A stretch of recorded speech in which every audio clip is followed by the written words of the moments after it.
There we go. There we go. No longer muted. All right, fantastic. Hello, everybody. Welcome. So good to have everybody here for this lovely Wednesday broadcast. Hello, folks. Hello, Abdullah. Welcome. Hope you're having a fantastic day. Glad you enjoyed the music. That was the soundtrack to the game Skate Story. And that's not the only good track on that album, by the way. It's by a band called Blood Cultures. Really good. Like the entire game's got some great music to it. Welcome everybody. So we finished up Metaphor Refantasio on Monday. We're starting a new game tonight. We're starting a game called Pathologic 3, which is the latest game in a series that I've been kind of following on and off for years now, since like 2007. And I mean, basically, it's like the same story that they've told. This is the third time that they've told the same story with the same setting and characters and everything like that, but it's from a different perspective with different mechanics. And I'm looking forward to seeing how this is like. I played Pathologic 2 a while back, last year I think, early last year, and I really enjoyed it. But it's like a misery simulator, you know? It's oppressively difficult, and like, I don't know, you're constantly, it has like food and water and disease meters, and you're constantly starving, you're constantly dying of thirst, and you're always sick. So, and you're trying to save the entire town at the same time and solve like a mystery, and it's just, I don't know, it's just crazy. There are 3 different perspectives that the original game, Pathologic, provided back in 2004 when that game was originally released. Hello, Chris Howard. Hello, Fuzzy Cosmo. Welcome, folks. There were 3 perspectives: the Haruspecs, the Bachelor, and the Changeling. All right, that was Pathologic 1. That was released like early 2000s. Then they released a sequel, which was Pathologic 2, which is the exact same story with an updated system, like graphics engine, but only from the Haruspecs' perspective. This is the same game, but only from the Bachelor's perspective, and like I said, different mechanics and things like that, but same setting. Interesting to see how this goes. Like I said, the original game was extremely difficult. Pathologic 2 was extremely difficult. I don't know how Pathologic 3 is going to be, but looking forward to finding out. It'll be quite a different change of pace from Metaphor, which is what I've been playing for the last 2.5 months. Not a JRPG. Definitely not a JRPG. Very different style. So, hope everyone here enjoys it. It's quite narrative heavy, and it's quite character driven.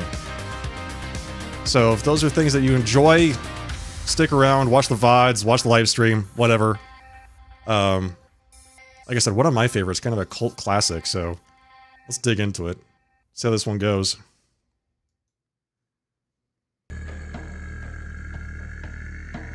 I think the intro cutscene might, like, set the tone for folks that might be new to this setting, so stick around. New profile. I am Daniil Dankovsky, Bachelor of Medicine. All my life I have been studying death, the greatest boundary holding humanity back. The powers that be were frightened of my search. My lab in the capital was about to be closed. But it cannot be denied that some phenomena might be found only in the strangest, most remote parts of our country. Little towns that are yet to be explored by forward-thinking minds. People accept the supposed imminence of death way too easily. We meekly follow our life's path to it, like cattle to the slaughter. But we shouldn't.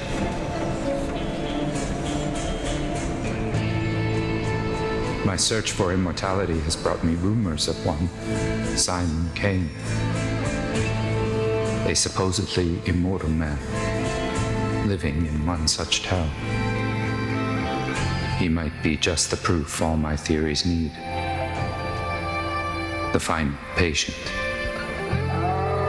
I need to find him, or else all my life's work is doomed.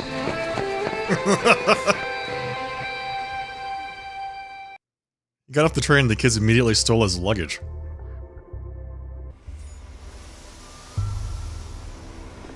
Press the start button to view the mind map. My thoughts, conclusions, deliberations to see the events of a specific day. Press the number on the circle.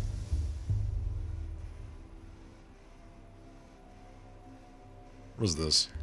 Immortal man. Simon Kane, an alleged immortal, lives in this town. Understanding him is the only way to save my Thanatica. Are you chasing shadows again, Dankovsky? I barely stepped off the train and my things were immediately stolen. Ah, the joys of rural life. Without my tools, I'm useless. I must find the prototype and the microscope. They're vital. Check it out on the map. Yeah, that's the map, alright. I can't even read this. I don't know what that says. It looks like a train graveyard down there at the bottom of the screen. There's like a... That's where the rural town is. I don't know what that is down there. I stream on Twitch. Yeah, twitch.tv/sharply-dressed-man is my channel.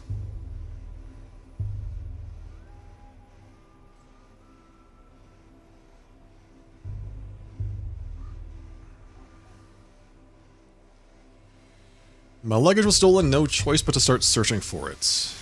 Okay.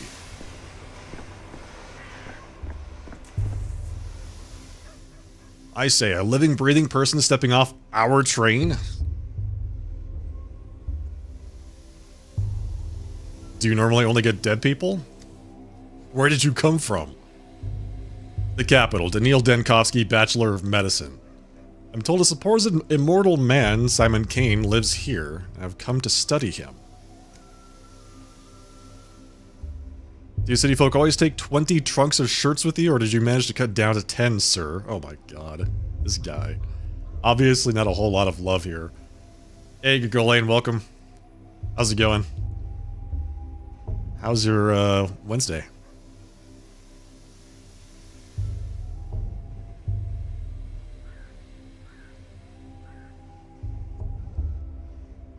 We just started, so... Kicking it off. Relaxing? Good, man. That's good to hear. Mine was, you know, pretty typical. Was able to get a nap in before the stream, but yeah. Hello, Mr. Mark. Welcome. You damn it, my equipment's in there. Do you even know what a microscope is, let alone the one-of-a-kind anti-dispersion device prototype? Why didn't you make it... Why didn't it make the kids disperse? It's an anti-dispersion. I mean, it's not for that any more than a microscope is for hammering nails, which the children are probably already doing while we stand here talking. Hammering nails is usually best done with a hammer. It says so right in the name. Are you going to help me catch the thieves or not, genius? It's just kids being kids. Don't you have to be mean to them. I must get my luggage back. Losing my instruments is like losing my arms. Worse than losing my arms. I'm telling you, hands off the kids. You're new here, fresh off the train, you're new in town. So watch yourself and heed our customs. No constable or patrolman will chase after children for you. No street sweeper either. Are you serious right now? Why not? Because the kids have their own thing going. Their own empire, you see. I'm not going to mess with it. And if you find someone to do it for you, it's your funeral. Or rather, theirs. Although, they wouldn't get a funeral. The tower would simply break them. What tower? The polyhedron. I'm not sure what I was expecting. You know what? If you need your shirts so badly, why don't you go looking for the tots that ran away with them? Just ask them nicely. These kids are like magpies.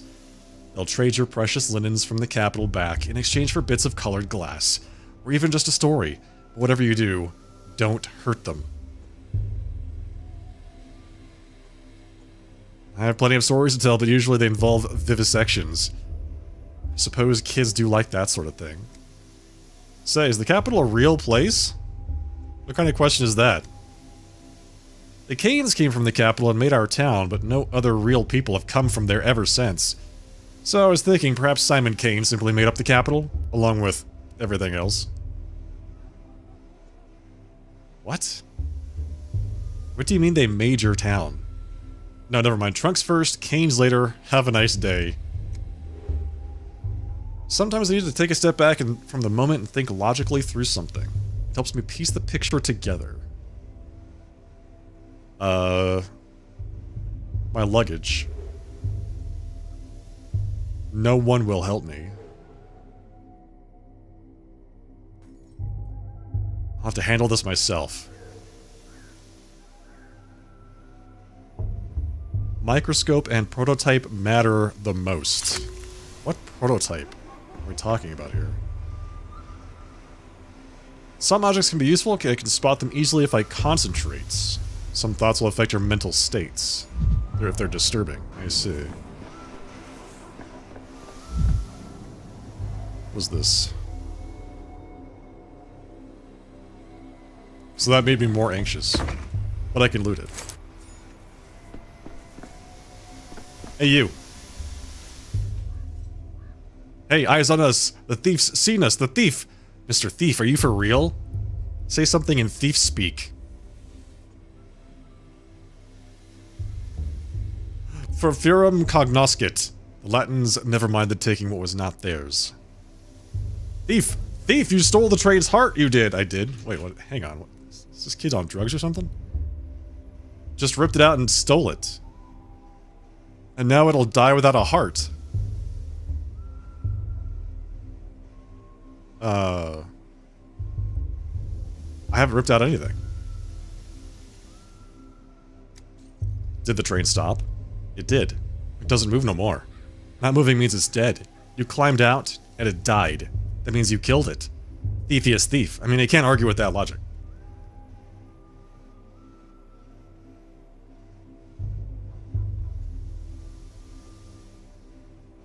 Your logic is indisputable. You would be held in high regard at the academy, young man. And that's what I'm always saying. I'm real smart. And Catchfly says I'm silly. This guy's name is Pawn. Listen, boy, enough jokes for today. I've come to this town on important business, which I cannot conduct without my microscope and my prototype. Please return them to me. Hey, hold on. No need for all the begging and the politeness. What did I even do to you anyway? I didn't take nothing. It was all Jetchka. My microscope and prototype are precise, delicate instruments. If they break, they'll only be scrap metal and glass. They'll just die, like the train. You don't want that, do you? I don't. Then tell me where Zheshka's taken them.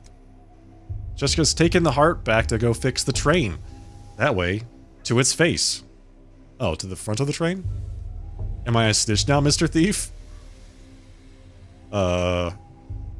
A snitch is someone who runs off to inform without being asked to do so. You're an honest witness.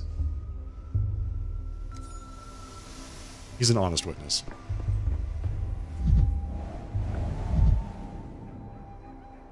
Okay, so I'm assuming that red means more mania. Right?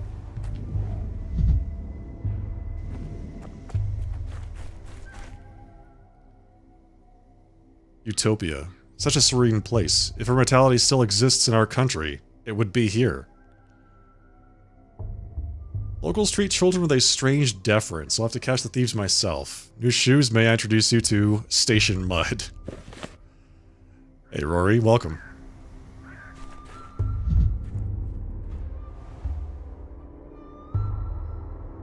The suitcase on the bottom isn't mine. If they wanted to enjoy it on the cart, they could have at least left the suitcases.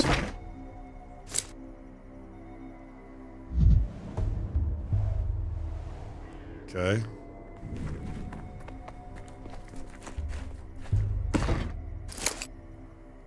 Are these things that they, like, took from me and then dropped?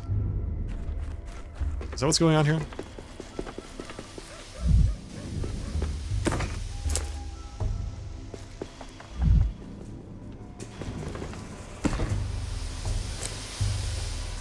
Also, what is all this stuff? How do I check my inventory? Things. Here we go. Thoughts, things, artifacts, casebook, notes, people.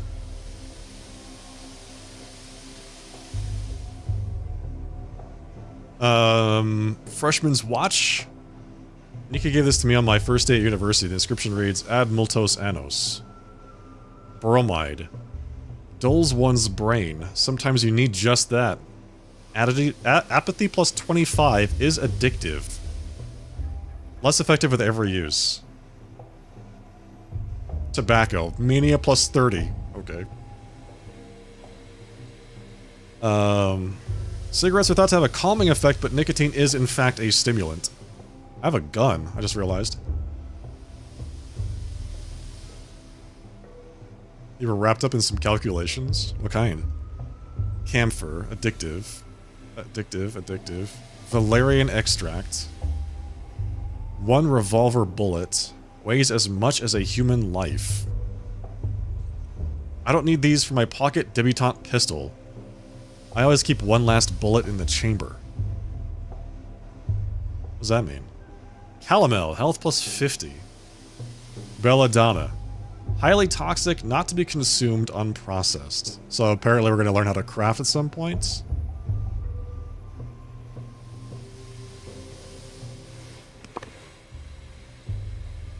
Destination gut.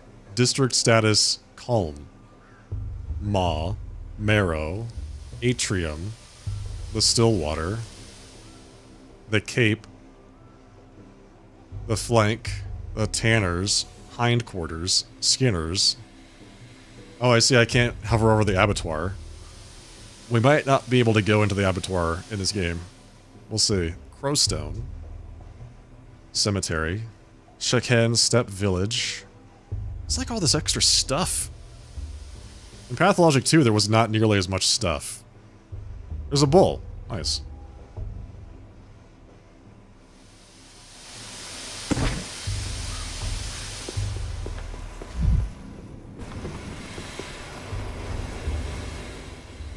Elik. Hey, back off, you. Get away from the girls. And from me, too. I ain't afraid of Uncle Roan when he boozes up, and I ain't afraid of you, neither. I've got a knife. You can't hurt us. Got it? My nerves are hanging by a thread this thin. Do you want to see what happens when it finally snaps? Your hands are shaking and you've got those crazy eyes. Uncle Roan gets those eyes too when he reaches for a second bottle. And the shakes. And then he picks fights. But don't even think about picking a fight with me. I got a real knife, I do. What the hell are you babbling on about? And Jetchka's got one too. We all got knives, actually. Uh-huh, okay. Let me calm down and then we'll talk like normal. It's hard for me to talk to people when I'm too apathetic or too manic. I'll need to stabilize my condition first.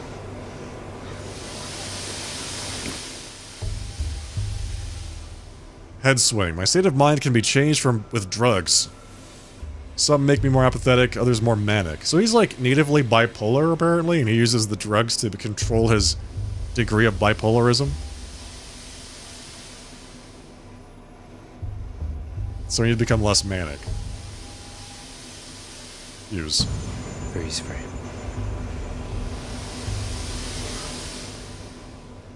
It's quiet. It's dead already. A dead heart keeps beating for 40 days. That's what my mom says. Couldn't have been dead that long. Do it. Tack it on. Won't fit in there. It just won't. Told you we should have stuck it in the belly, not the mouth. Life's in the belly. Everyone knows that. Nope. A locomotive's life sits in the front with the driver. That's where the fire is. So the heart should be there too. That's what Boulder told me. What do you have there? Oh, that's my prototype. Looks like it's still intact. Ah, begone, vile snake! I'm not a snake. You killed the other trains, didn't you? It's because of you they don't come to us no more. We were wondering, and we didn't know why they kept dying. We got a whole graveyard. They're all rusted up. And they can't go anywhere. And it's all because of you. You stole the train's heart for yourself and carried it away in a suitcase. And now the train's all dead. These kids, man, it's kind of hard for me to argue with them. have their own, like, version of reality. You said the train's heart is at the front. I rode in a carriage in the middle. How could I get to the heart? Through the bowels, like all Minku do. You don't get to the heart through the bowels, my young friend. You'll hit quite a different body part first. Without it, the train stopped wailing, but stopped moving too. That means it's dead, so this is its heart. Obvious, right? Well, that's a bit simplistic. Response to stimuli is just one characteristic of life. It's not exhaustive. What are the others? Adaptation. Before trains came every week. Then, it was every 2 weeks. Now, it's every 2 months or less. And they don't ever leave. They just lay there and wait. It's because of the war. No, it's because they don't love us no more. But if we heal this one, they'll love us again. And they'll come back and bring meringues. Look, my prototype is not the train's heart, and it certainly won't repair it. But it is an interesting thing in itself, so let's make a deal. You give it back, and I'll tell you how it works. I don't know. There'll be corpses in the tail. A whole pile of them. These corpses, were they stabbed or strangled? The kin must never cut. They only strangle. So if they were stabbed, kin didn't do it. Look here, let me take my prototype. I won't run away, I promise. To wind it up, you need to turn this handle clockwise. 2 weeks ago in the capital.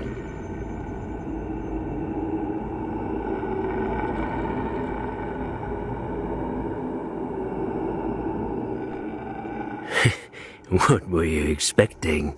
Huh? It's been years, and I still can't get enough of your idealism. Hello to you too. Platon, to prime it, hold this crank and turn it clockwise. Chief, hello? Oh, for crying out loud, your mind's flown away again. My mind and I are planted firmly on the ground.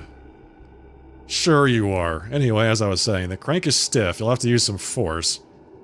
Platon, are you crazy? There's a gas leak. What did you call me in here for? We have to seal the morgue and evacuate immediately. No, Daniel. What we have to do is load that prototype you're fiddling with and use it to get into the morgue. A woman rose from the dead in there, and it will be, I think you'll agree, extremely frustrating if she dies again. We must get her out. She rose from the dead? What? I was collecting tissue samples to determine the onset of rigor mortis when I heard a noise. I turned around and... Holy smokes! A woman was sitting up in the gurney, stiff as a poker, rasp in her throat. I started toward her, but then I smelled the gas and pulled the alarm lever. It wasn't a spontaneous resurrection. It couldn't be. These cases always turn out to be lethargy or catatonia or apnea. Hey, Rune. You forgot that time with the animatronic figure. Teleman's wonderful joke for your birthday. Thank you for the compliments, Rune. Appreciate that. I didn't forget it. I wiped it from my mental atlas. What should I do with this device? This prototype, I think you called it? I already told you, but fine, let's go over it again. You're holding an experimental prototype meant to dissipate tuberculosis miasma. Remember the Consumption Task Force? Kaufman, Gorski, Einstein. Of course I remember, in the wake of Bazen. They were commissioned to make a device to dissipate miasma, but I believe it was meant for something other than tuberculosis. This magnificent gizmo disperses an aerosol of disinfectant. First, you load the prototype. There's bottles of solution in the beige cabinet. Best set it on the table while you load it. You can't do it while you're holding it. Then what? Next, you wind the prototype up. To prime it, hold this crank here, turn it clockwise. The crank is stiff, right? So I have to turn it with some force. How did you guess? And then I just release the contents into the gas? Correct. Wind up the crank, then release. The gas should dissipate, theoretically. Wind, wind, release, dissipate. Repeat until you reach our resurrectee. Just remember, the chlorine will keep coming while our supply of solution is finite. Just try to be as efficient as possible, Chief. And what about the deceased woman? Where is she now, and in what state? The formerly deceased woman, Chief? Before the gas became too thick to see through, she was sitting on a gurney at the opposite end of the morgue. From there, I know as little as you do, she may have gone back to being deceased. She died again? The chances are infinitesimal, but if we really are dealing with a spontaneous resurrection, and if we lose the patient, I'm going to commit some crime against humanity. Okay, got it. The longer I hold the crank, the stronger the effect. Clears the miasma in front of it.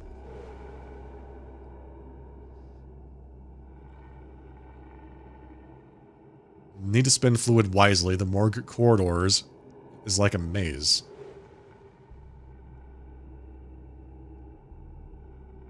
To load the prototype, I need a stimulant, an anesthetic, and a toxin.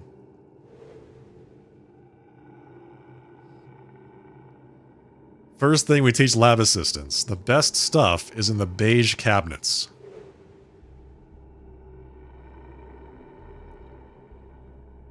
Add the ingredients one by one into the setup and heat it up. Should be enough for 20 uses. Before you can use the prototype, you need to load it. Ingredients are in the cabinet. The loading station is on the table.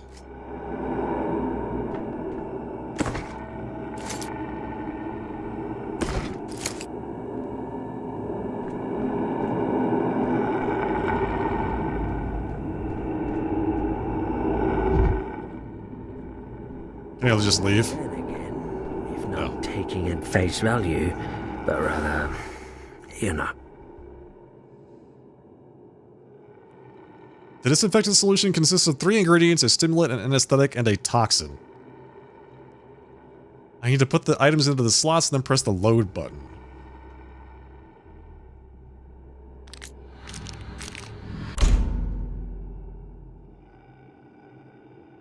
Prototype successfully loaded. Hold R2 to charge. Release when the pendulum stops.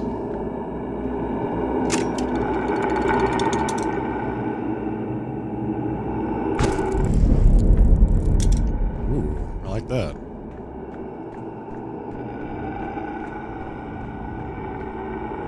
Okay. How do I get back there?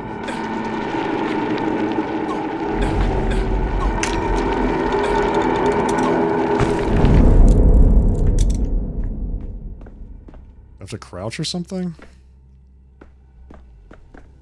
Am I going the wrong way? Oh, I see.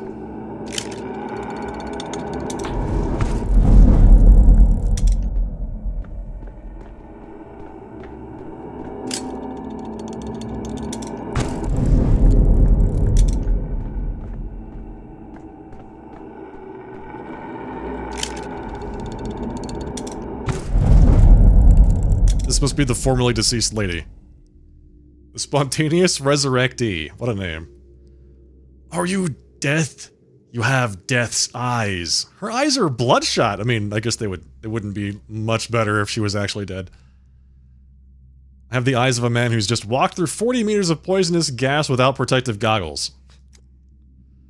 At the end of the tunnel, there's a second tunnel. Ugh. Don't speak, you'll inhale even more poison. Okay, well that was the tutorial, I guess. Back to Zhechka. The end of the tunnel, there's a second tunnel. What does that mean?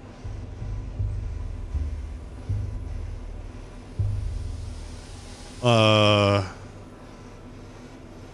if trains were worms, they'd tunnel towards you underground. What, are you stupid? You can't. The Earth will eat you if you tunnel underground. You can, you just need special tension bars, but that's a lesson for another day. Can I have my prototype back?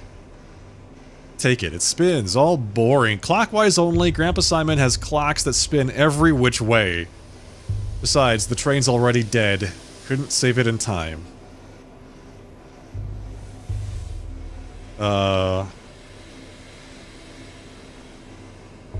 Grandpa Simon. You mean Simon Kane? I'm here to meet him, actually. We've only got one grandpa between us. Is he really immortal? I'm sick of this game. Go away. We're gonna play cat in an old hat. We still have time before the sun sets. Wait, what about my microscope? I'll trade you another tail for it. We didn't take your microscope. Where is it? The prototype is in my right hand. The microscope is in my left. Can't collect data without it. The dogheads must have taken it. Khan and Notkin got a deal. All the war spoils get split down the middle. They don't care about hearts, not any of their many faces. Why would they need another one? What does your microscope do? Is it alive?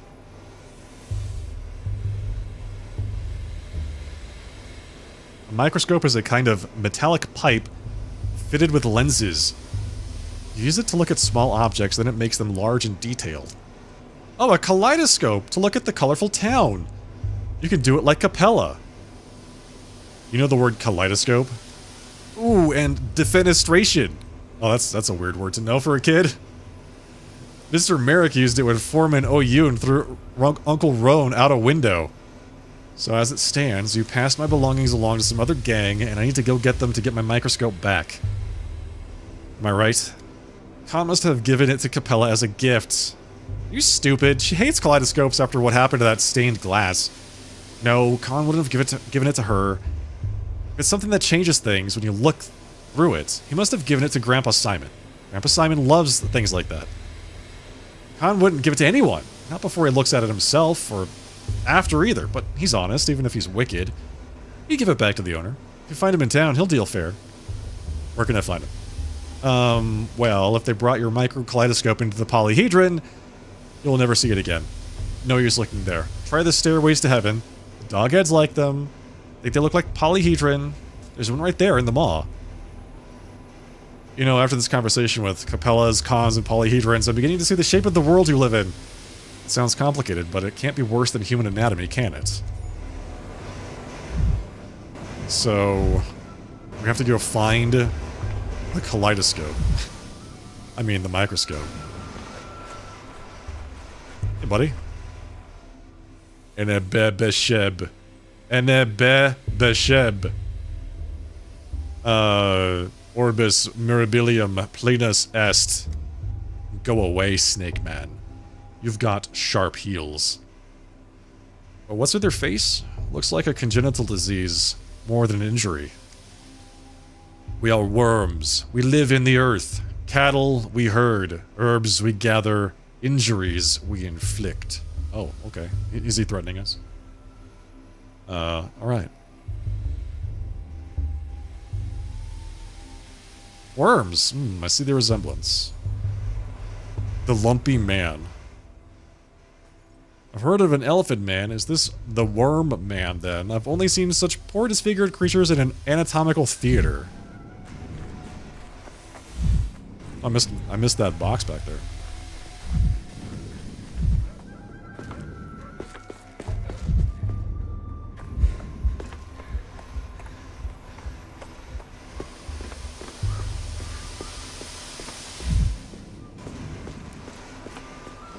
What happened here? Jacob Sturk, Kirik, and what was his name? Bertrand. Such a harmless fellow he was.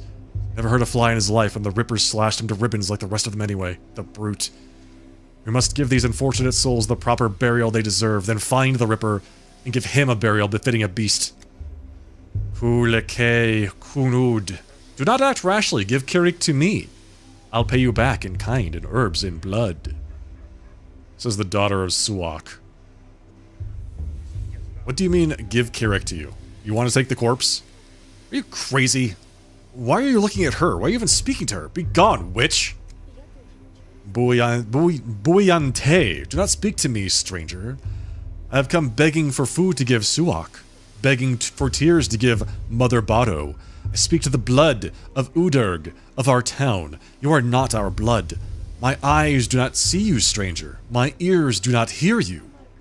And yet she speaks to me, so clearly she is aware of my presence, somehow. Suak, Mother Bado, Udurg. Before you ask, no, I don't need to write down new words. I have an excellent memory. The Rippers come to town. The father killer Barak. He was always a wild one, but then Mara Shabnak lay with him in the steppe and whispered things in his ear to make him water the earth with blood. As soon as he got off the train, he went on this murder spree. He killed Jacob Sturck, he killed Kirik, he killed the harmless birdie. He's a monster. Rock is the main character from the Pathologic 2, by the way.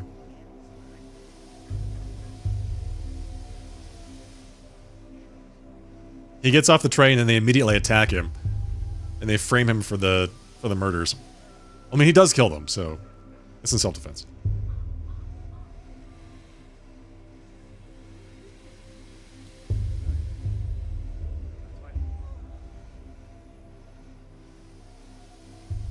I thought I'd come alone or almost alone, but I definitely don't recall a Mad Ripper on the train with me.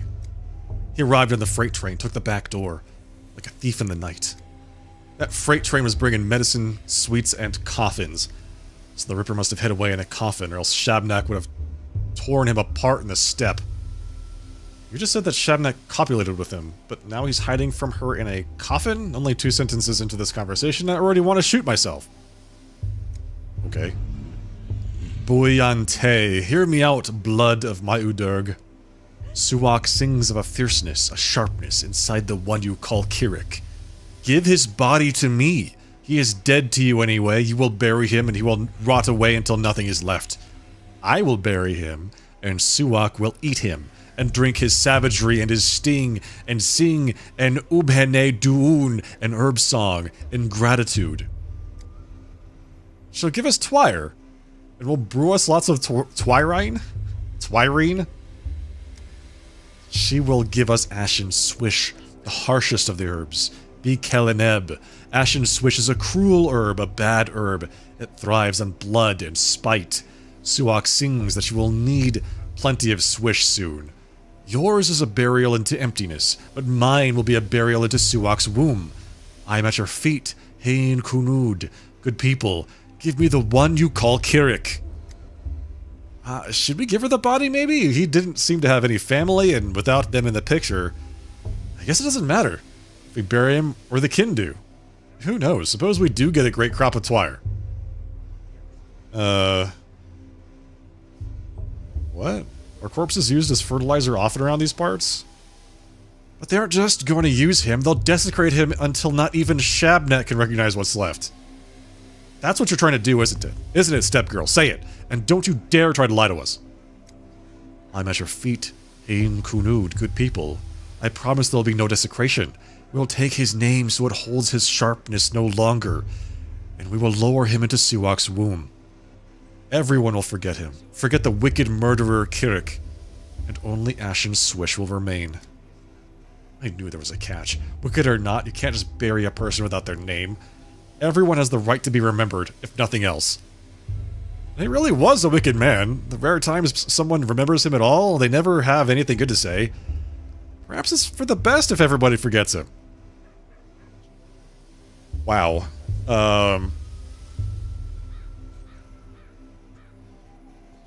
They'll take the name of this Kirik? What does that mean? A touch of our eyes, a touch of our fingers, and the name melts away. The one they used to call Kirik will become a gift to Suak instead. He will have no grave, and there will be no man in the memory of the people. Speak to me no more, stranger. Your words are poison. I must admit, that clarified nothing. Let's hand over the body. I'd rather avoid a falling out with the kin. It will only lead to more trouble down the line. What do you think, stranger? You certainly look important. Maybe you have some brains to back it up. Wow. Okay.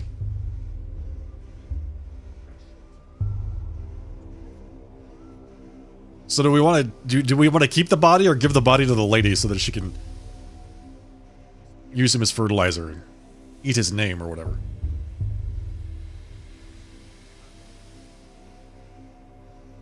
Apparently the protagonist can explain away either option, which is interesting to me.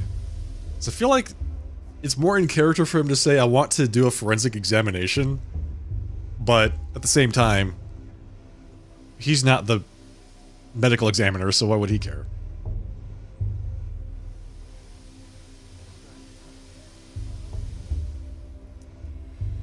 Once a person dies, their body is no more than a collection of molecules and tissues.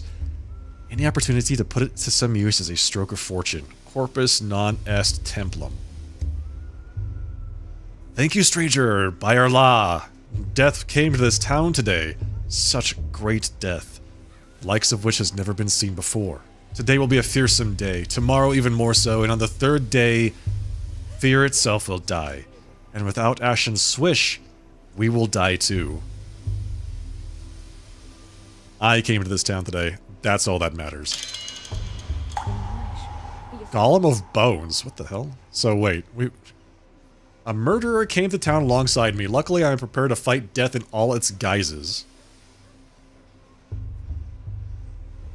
We have the prototype. We lost the microscope. Need to get that back. The locals believe in a Shabnak, a murderous step golem in the guise of a woman. It's like I've stepped out of time. Not just traveled far from home.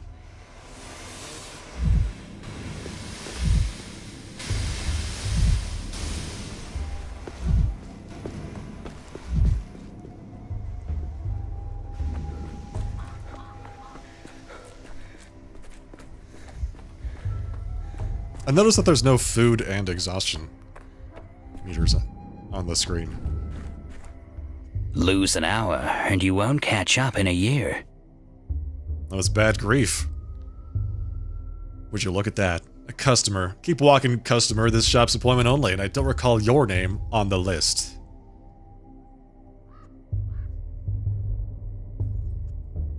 Can you add me then?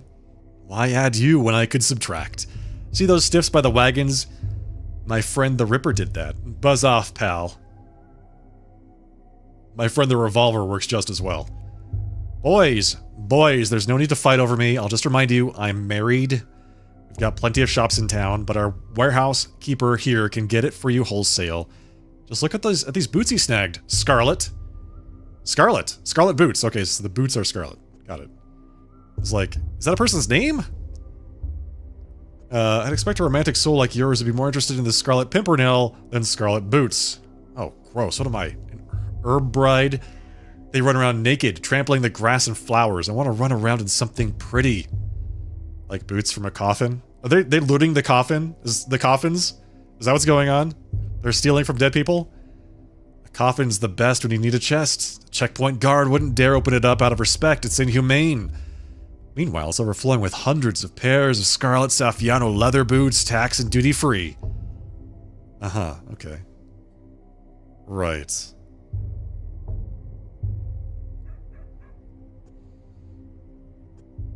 Oh, they're using the coffins to smuggle, because the guards don't open them up. Got it. So you smuggle contraband in coffins. You're a tax inspector. I can't imagine a duller job.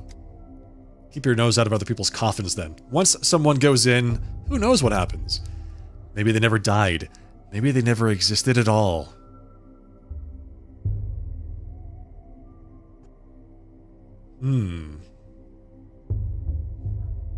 Do what you want, but these boots, they're no Saffiano leather. This town lives on imports, so here the warehouse keeper is king. He says the contents of coffins are not always what they seem. I wonder.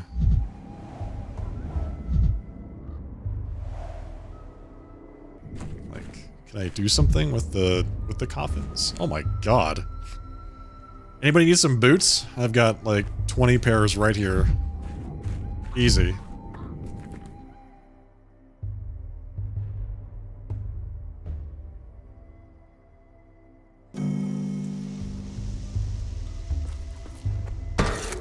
I'd rather not hear this. The mind is affected by interactions with specific objects. They're easy to spot if you enter concentration mode.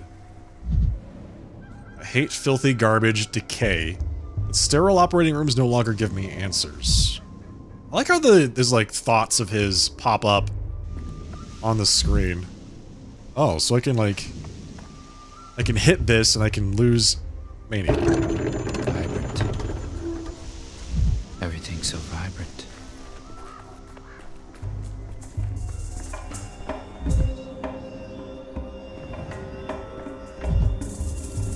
Whoa. There's the cow. Ooh-ha, my good little bull, blunt-mouthed, broad-browed, please forgive us.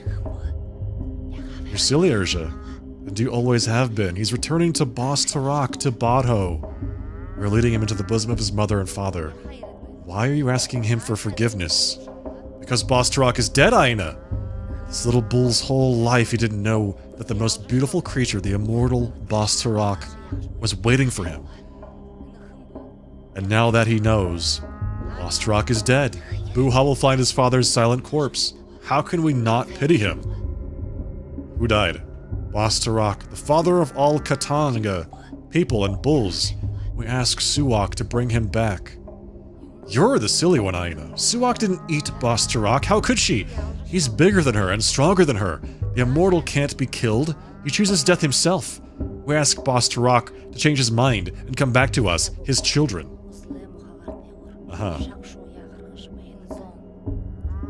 What a coincidence. You're burying an immortal and I came to study one. All immortals are one immortal, Karikun. For death is always one. Therefore the immortal is always one. Is Bos Tarak what you call Simon Kane? Bos Tarak is the father of all Katanga people and bulls. Oh, how can I explain? We our brides walk barefoot so that we can always hear his heart. Tonight, it stopped beating. His children are afraid without their fathers, so we ask him to respond, but I feel he has died. We're talking about the earth? They're saying that the earth has died? A fang or a claw was thrust into him. I feel the wound bleeding. Rust has soaked into him. I feel the rot squelching underfoot. Quiet, both of you. You know nothing. Bos Tarak can die only from gloom. We will cheer him up, feed him, and show him our joy.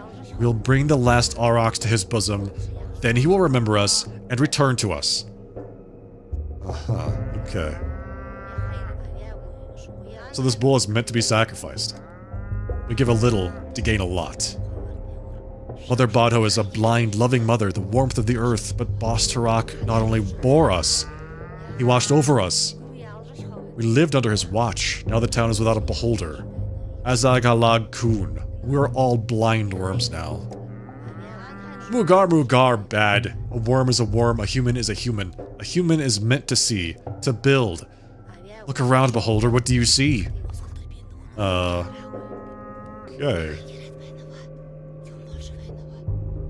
A town where the sacrifice of live animals is permitted in a residential area.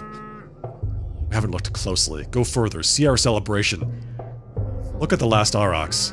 What do you see in all this? Tell Guga afterwards. An Aurochs is a big bull, right? Oh look, whether I want to or not. Yeah. Same to you.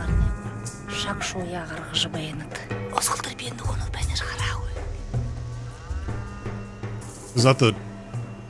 Oh, that's the big bull that they sacrificed in the opening cutscene up there. Oh, what? What? Share what you have witnessed. Do I have to go back and talk to them? No.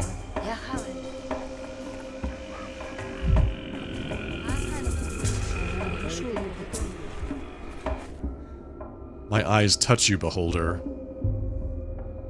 What was that? I just saw some sort of... What did you see, beholder? Why are you calling me that? Us worms are blind. We feel the warmth of the future, but we do not see it. Our brides are grasshoppers. They see with their feet.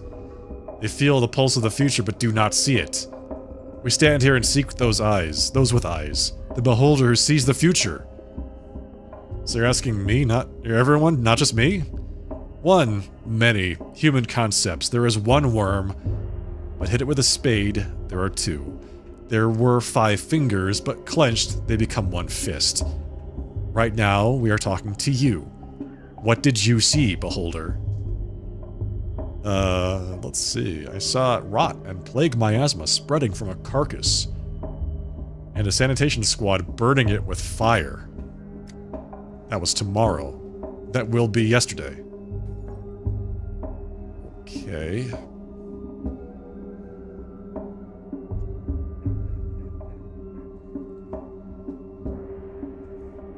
those anxiety-induced visions of a terrible future? Perhaps. Thank you for your vision, beholder. You see more widely than others. We will remember this. If you see something else unexpected, don't be afraid. It's just the eyes adjusting to our current place in time. Keep moving forward.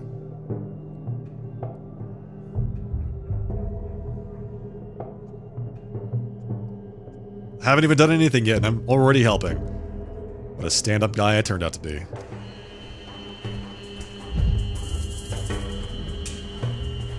You're such a good guy, Daniil Dankovsky, Bachelor of Medicine. Oh, that's good. That's good. That's excellent. Okay. Performing a dance of death or something at the theater. So where am I supposed to go now? Oh, that's right. I'm looking for my microscope.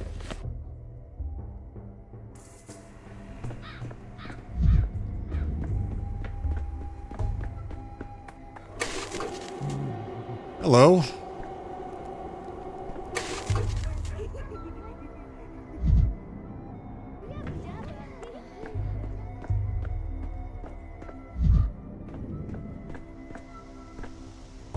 So you're fine with being Simon's stunt double, hmm?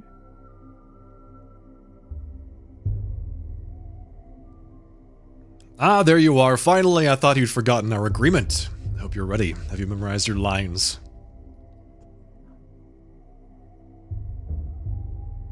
Of course, I always have 2 or 3 lines ready in my mind, and I choose one before responding. Hey, how meta, right? Like, look, we're breaking the 4th wall here. I take no joy in seeing another player who likes to improvise. Your charge is but to read your lines and not invent them. Wait, is this really our guy? Looks about the same, but the outfit's all wrong. Did our guy wear a coat? This costume is more suited to an antagonist. I am more of an anti-hero than an antagonist. I presume you know the difference. That makes you an ideal candidate for our anti-production. I am Mark Immortel, director of the local theater. And you are Daniil Dankovsky, doctor, just arrived from the capital. Magnifico. You see, the actor we've been waiting for, an eternity for, has decided to sabotage the rehearsal. You would do us a massive, titanic favor by replacing him, even if just for a little while.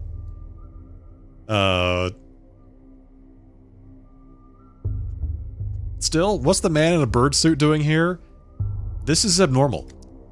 Are you not familiar with the ancient mysteries? Our feathered colleague symbolizes the doom of all things. He acts as a dark omen, complete with a plague doctor's beak. Our performance is quite simple. The main character has just arrived in a remote town and quite accidentally stumbled into a curious rehearsal, in which his fate will be decided. Who knows, perhaps he'll die at the end? Seems the performance has already started and I'll be dragged in against my will. Is that all you have to say? Why do you stare like that? I see it in his eyes. His mind is looking for a line to mumble.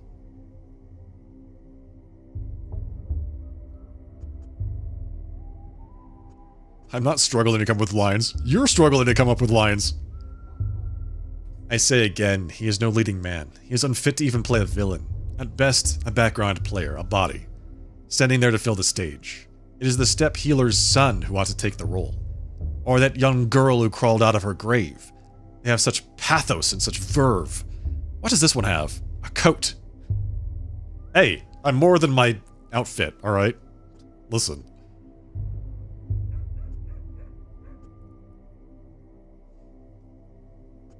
I see you are awed by my coat. It is perfectly understandable, but envy is a low sentiment.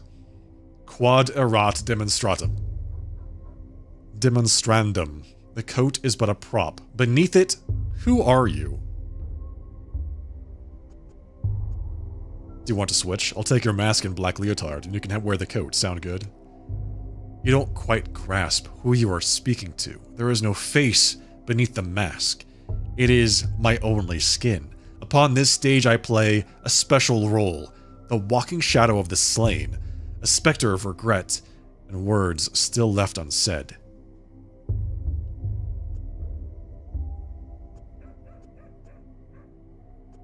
My, that's too pretentious by half, isn't it?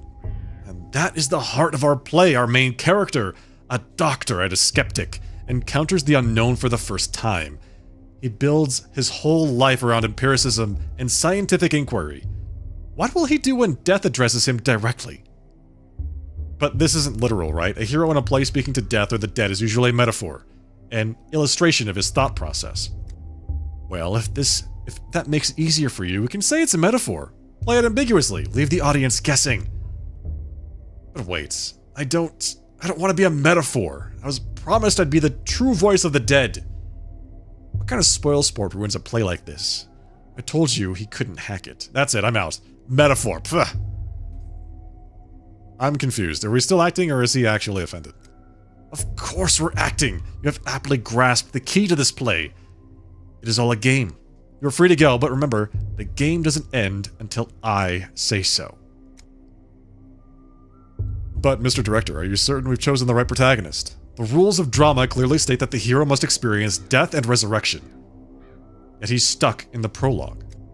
Hear that? You're being reprimanded for letting the pace of the narrative slip. Not my opinion, you understand, but the audience's attention is starting to flag.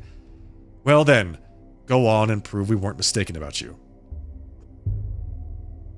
Not sure I like how you keep bringing up that the protagonist dies at the end. Don't like that. Thanks. What's this? The big city, immersive theater, and fourth wall breaking gimmicks infiltrated this place as well. One aspect of progress I'd hope to escape.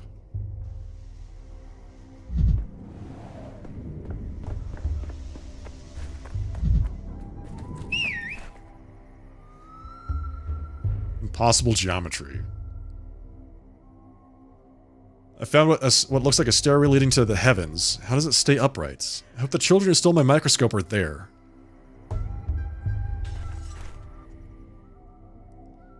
If you could travel through time, would you go to the future or the past?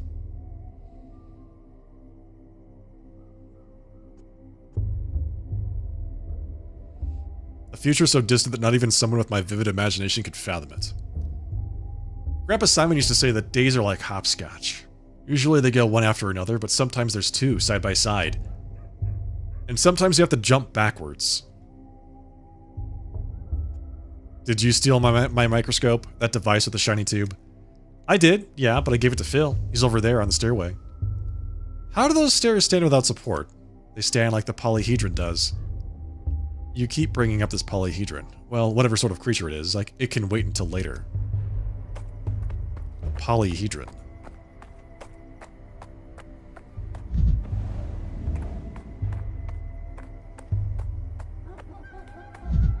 The dog heads. There's the microscope.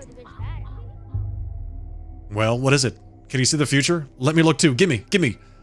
Wait your turn, Pipsqueak. Just let me take one look and then I'll give it back. Ew, there's a bunch of bugs and little hairs. Doesn't look like much of a future. Why are you using your dog's eye to look? You're not an animal, you know? Yeah, but an animal might see further, though. Good news. The microscope has been found. Bad news, it's being mauled by a pack of wild dogs. Oh, the horror. Oh, it's you. Hey, your thingamajig's busted. It doesn't show anything. Just some bugs and weird little hairs. Maybe that is the future. Like, in many, many years, nothing will remain of us on Earth but bugs and hair. It's very sad if you think about it. It only shows bugs and hairs because you're pointing it at bugs and hairs. See all these different glass pieces inside? Glass like this shows the future when you look through it. Everyone knows that. Grandpa Simon loved making all sorts of things with glass. I've only seen thingamajigs like this at his place. Why did you steal from Grandpa Simon, you bastard? That's why we stole it back from you. It's called justice. They stole my stuff like I'm right off the train! How did I steal it from your Uncle Simon, you psychopath? That is my microscope. I brought it with me from the capital and you stole it from my luggage. That's called theft. What? You don't know, mister? He doesn't know. He doesn't know. Nobody told him. Spit it out, you monster. Where did you get this thingamajig from? What did you do to Simon? It was you, wasn't it? Wasn't it? I was on my way to go visit Simon, and I'd already be there if it weren't for you. Please, give me back my microscope. It's a very delicate instrument. Give it back. Will you stop whining? If you want it back so bad, what'll you give us for it? Just give him back the thingamajig and let him go on his merry way. It's broken anyhow. Can't see any future at all. No, no, no. Grandpa Simon taught us what doesn't take effort doesn't deserve effort. If we just give him back the thingamajig, there's no effort in that. I have a pocket watch on a chain, and it definitely shows the future. Let's make a deal. Come on, let's see it. Oh, nice. And how does it show the future? With this, you always know what time it is, so you know what time it will be in an hour, or 2 hours, or even 3, which means you know the future. Oh, you're very clever, mister. Alright, give us your watch, but show us how your thingamajig works, will ya? We're still curious. First the trade. The watch for the microscope, then I'll show you.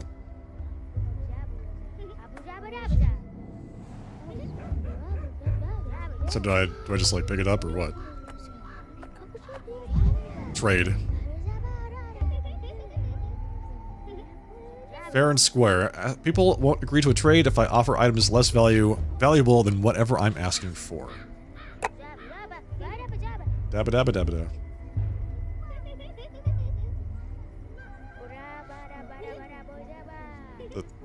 Yes, put that there.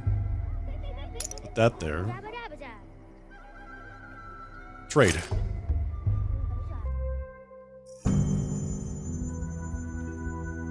The capital 2 weeks ago.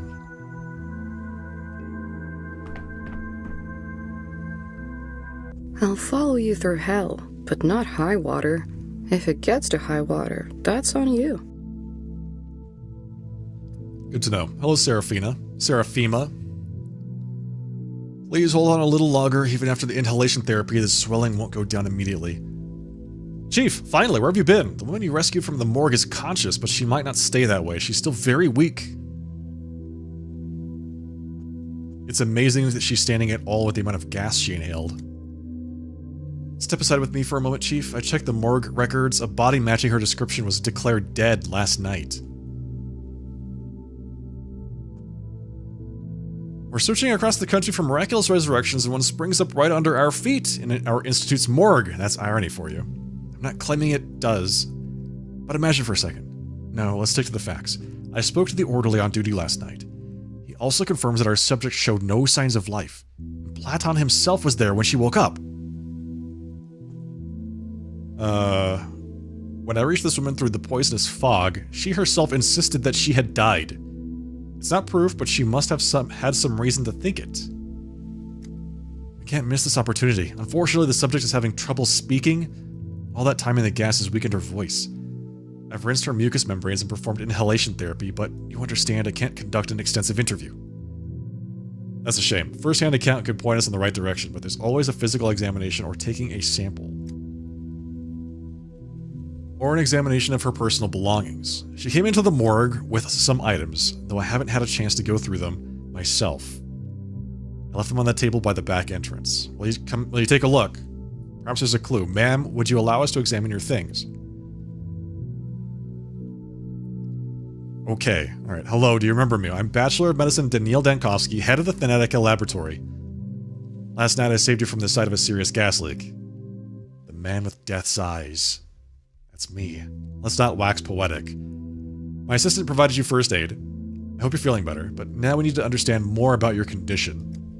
I died. Tunnel after tunnel.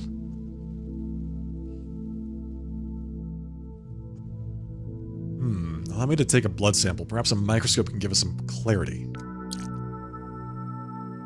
Oh, there we go. I have 100 microscope slides. A disease affects various bodily symptoms. The microscope helps identify which organ is infected. Tissue samples are placed on glass slides. The assistant ensures that slides are sufficiently supplied.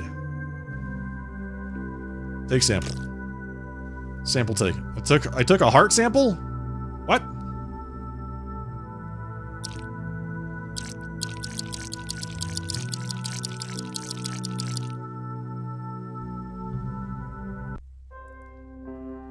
I can study the collected samples under the microscope. To perform the test, I need reagents. The doctor themselves is in charge of their supply. I have 110 reagents left.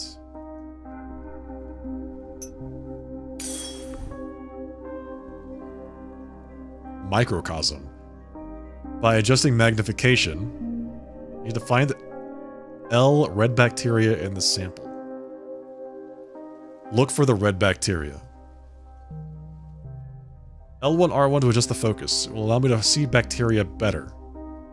The lifespan of culture is limited. I must act quickly. A dead sample is useless.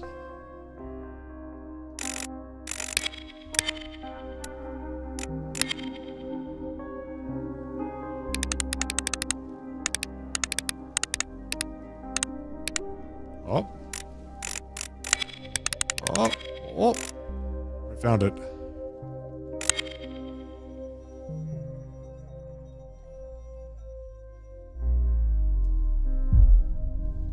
Organ is affected, high white blood cell counts.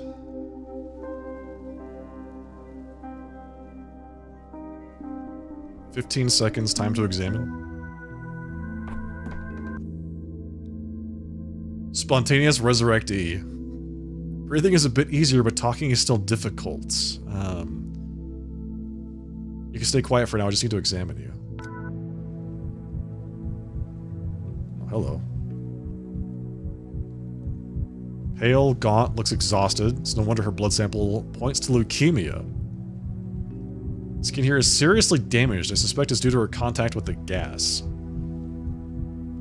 Likely the same for her red eyes and mucosal burns. Select a body part. Back.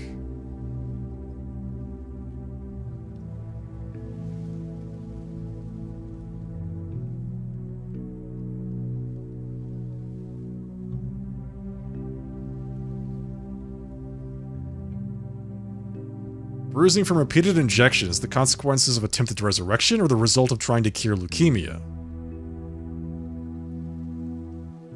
You get her to, like, move her arms? Arms reverse. There we go. Nothing on her hands. Show me your legs. Damaged skin due to the gas. Okay.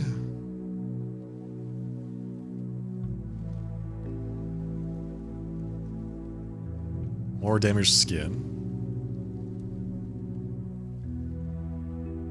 10 minutes will be spent examining each body part. Oh, that's right, there's time. I forgot about the time aspect of the game.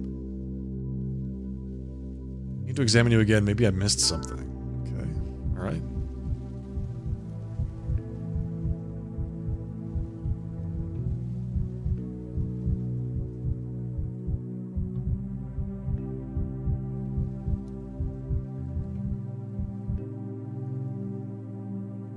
Is that really red thing here? What's this? Bruising redness? A rough injection? Seems like she had an allergic reaction.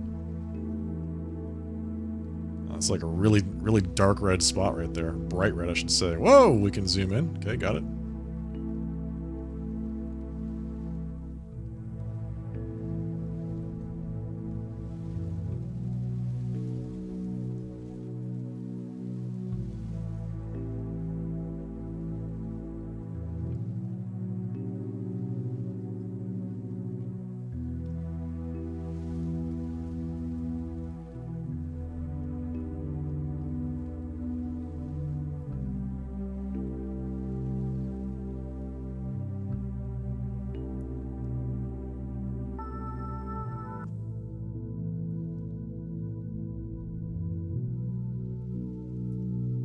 Haven't had to look through your things yet. On the table by the entrance.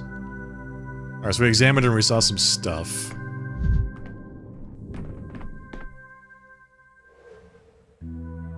Our Lazarus's personal effects from the morgue. Okay. Morphine, tourniquets. Chronic morphine addict or suffered from severe pain. Probably suffered from severe pain. Papers. They look official. Consent form for the experimental treatment at our institute. Okay, interesting. 2 rings, obviously a pair. One would be too big for her. Husband left and took off the wedding ring. Unrequited love, jilted fiancé. I go with husband left. Probably after he discovered that she was sick. Herbs, not a bouquet, but looks medicinal. Self-medication with folk remedies? Together with the examination and tests, the picture is more or less complete. Our miraculously resurrected woman has late-stage leukemia and injection marks on her body.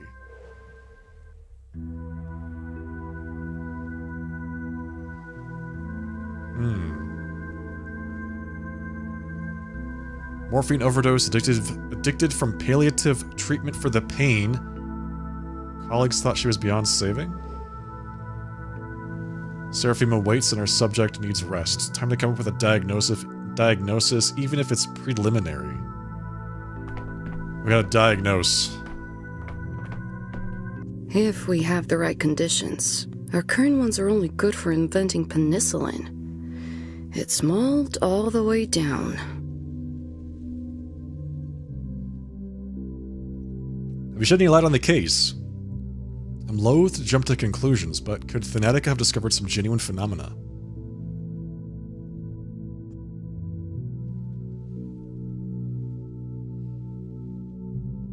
I don't think it was a failed suicide attempt.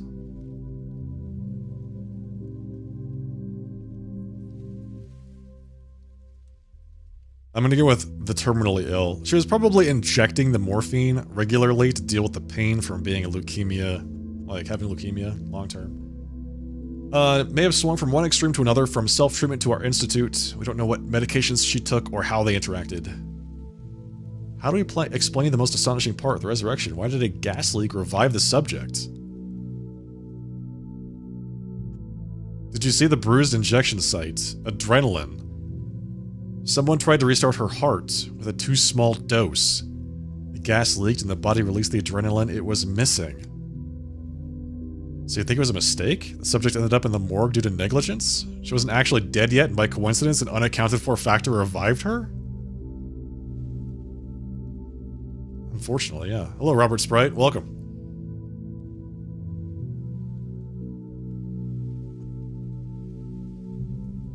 Is that disappointment I hear? It's unjustified. For example, adrenaline as an emergency tool is promising for a scientific point of view. The research will one day bear fruit. So does it mean she wasn't dead after all? The woman who supposedly came back to life? Alas, no. She was not actually dead. Then what's your microscope even for? Doesn't show the future, doesn't raise the dead? It's just a toy, really. Okay, got it. Sometimes I ask myself the same question. Alright, if we can't see the future in that glass, then we're off. We've got important things to do after all, as do I. I'll leave my things at my temporary lodgings, then head to the Crucible to see Simon. This is on PC and on Steam. I have overcome this town's first hurdle. If I keep up this momentum, my trip won't take long. So it's time for us to go visit the elusive Simon Kane, is it? I have to go to my temporary home. I'll drop off my luggage and go visit Simon. Look, there's shops marked on the map. Children near the stairways are willing to trade with me. So these are the stairways to heaven. Oh, got it. Enough. Why are you drowning me in details, Bachelor? Whoa, whoa, whoa. Street whoa. kids stealing your microscope is an amusing anecdote, but it's not the crime we sat down to discuss 2 hours ago. Why is that man giant? Oh, okay, hello. The inspector of the special committee. He was sent to investigate the case of my criminal negligence. Supposedly, I didn't save a town in the east of our country where a plague broke out. I didn't even try, apparently. He's luring me into a trap. His folder is full of intentionally false data. He's not interested in the truth, but rather in the downfall of Bachelor Dankovsky. He is my enemy. Not again. Once more. Enough. Why are you drowning me in details, Bachelor? Street kids stealing your microscope is an amusing anecdote. But it's not the crime we sat down to discuss 2 hours ago. 2 hours and 15 minutes ago, to be exact. Focus. I'm only interested in what's important. How am I supposed to know, Inspector, what you deem important and what you don't? You know what I especially dislike? When an obviously intelligent man feigns foolishness to derail an investigation. I'm offended and embarrassed for you. We both know you're not a fool. Stop wasting my time and your own. I just wanted to recount everything in order from beginning to end. The beginning doesn't interest me. My concern is the ending. The result, the finale. As for your backstory, your genesis, all of that is in the case file. Shall we review it? Yes, please. I'm quite curious as to what it contains.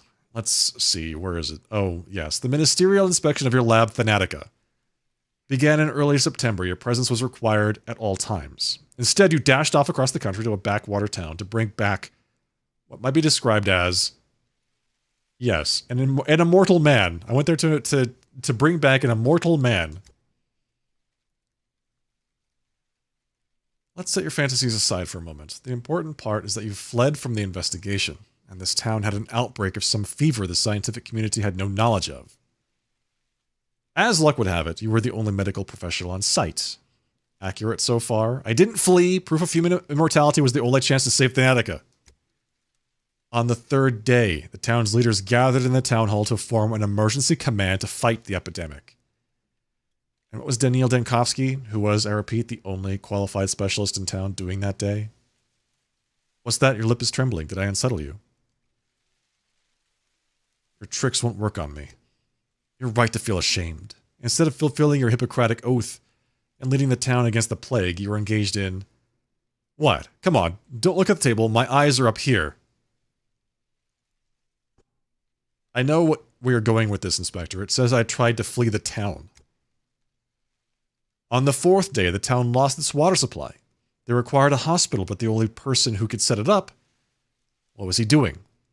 Tell me, Dankovsky, where did you spend the fourth and fifth days? In a jail cell, that's what your papers say, right?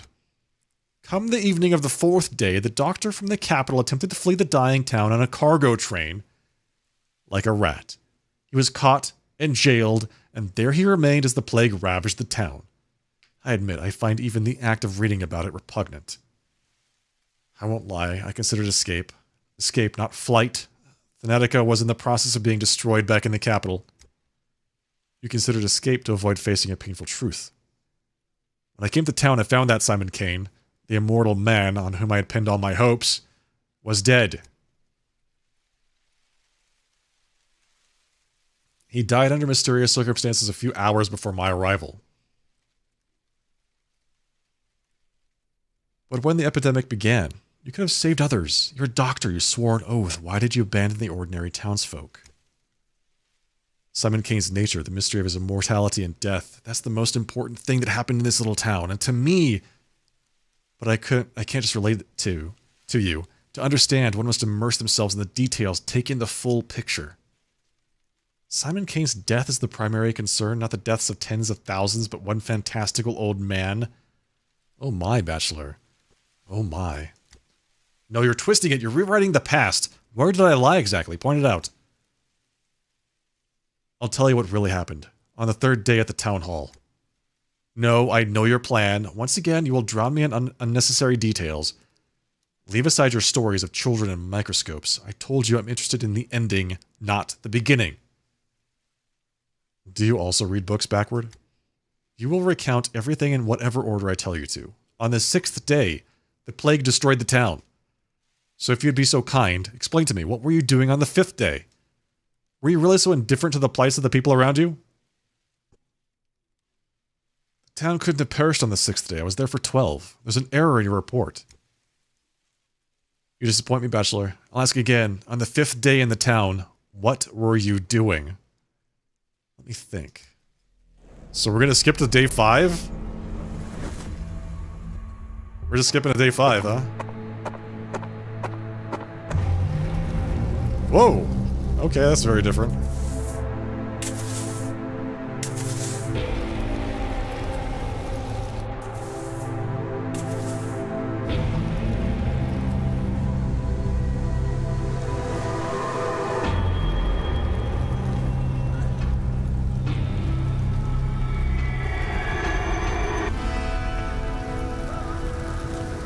PATHOLOGIC 3, here we go. The title drop.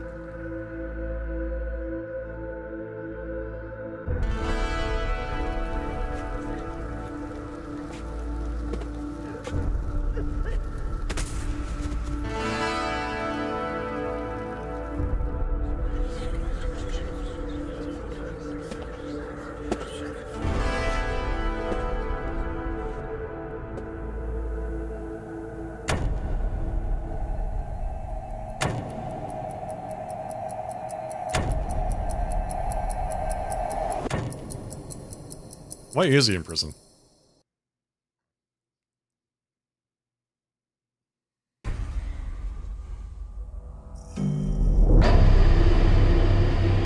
Day 5, in which the Bachelor will grab the only remaining thread that may lead to Simon Kane. The end of the beginning. I'm never leaving this place. They trapped me in this bloody town. Now I'm trapped in a jail cell. I don't intend to get old, I said. Who's gonna bring you a glass of water when your old chief, Seraphima laughed. I've gotten older already. This is the second time I've ruminated on how humiliating it is. This is the second time I've slept in a jail cell. Prisons are bare and filthy because of poverty, not cruelty, is what I told myself the first time around.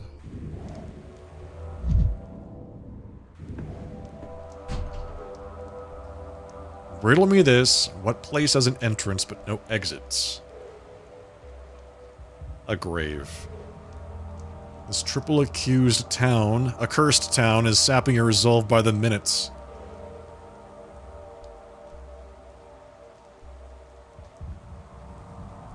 Is it the local herbs blooming, or have I finally cracked, Dankovsky?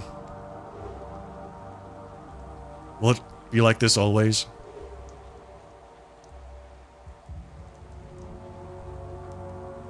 This despair isn't yours, I swear. It's the local herbs messing with your head. Splash your face with cold water. In mania, you're sharp and fierce. The town will sap your will, lull you to sleep. Hey, you there! Let me out already!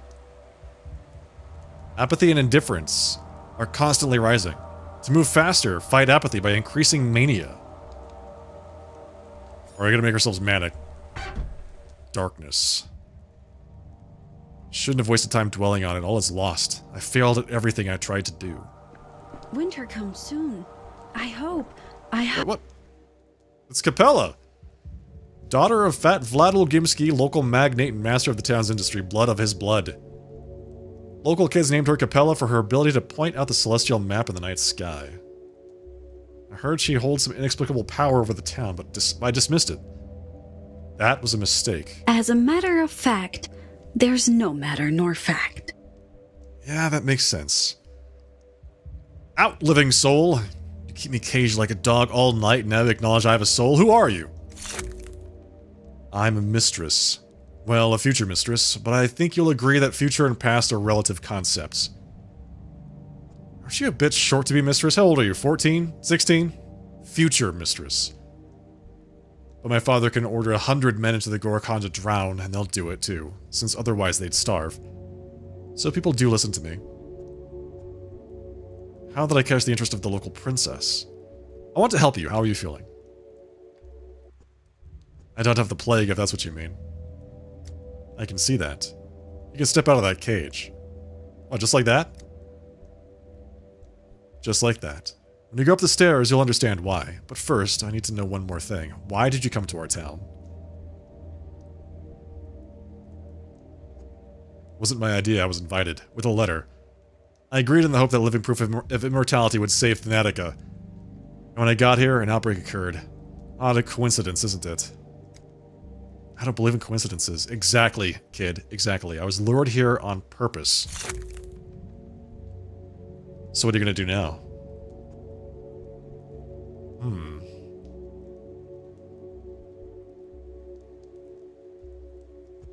Don't have a lot of options, do I?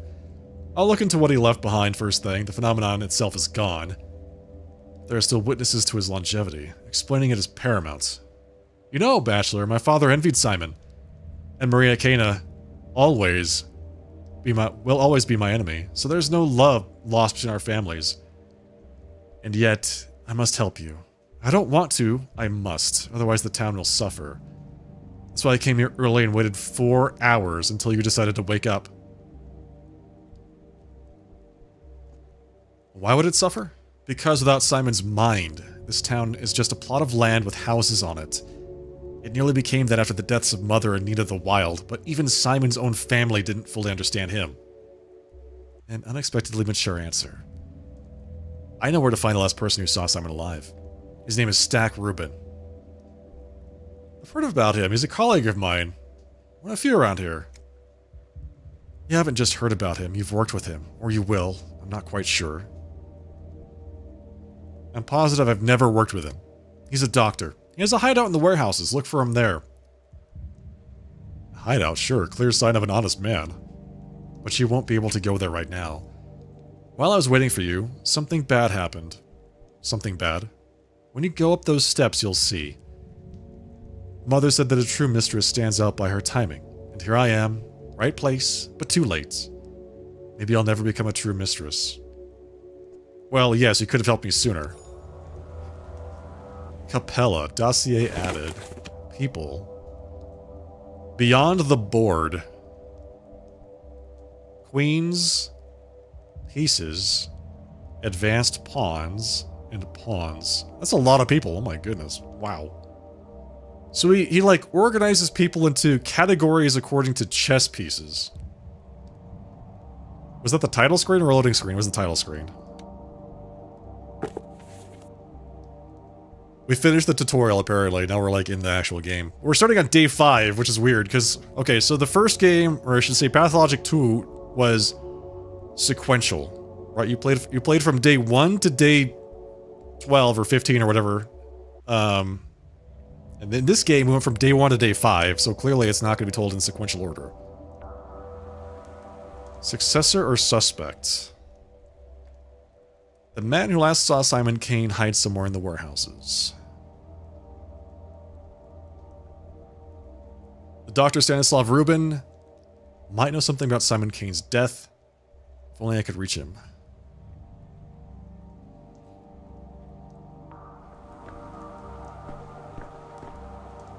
Close.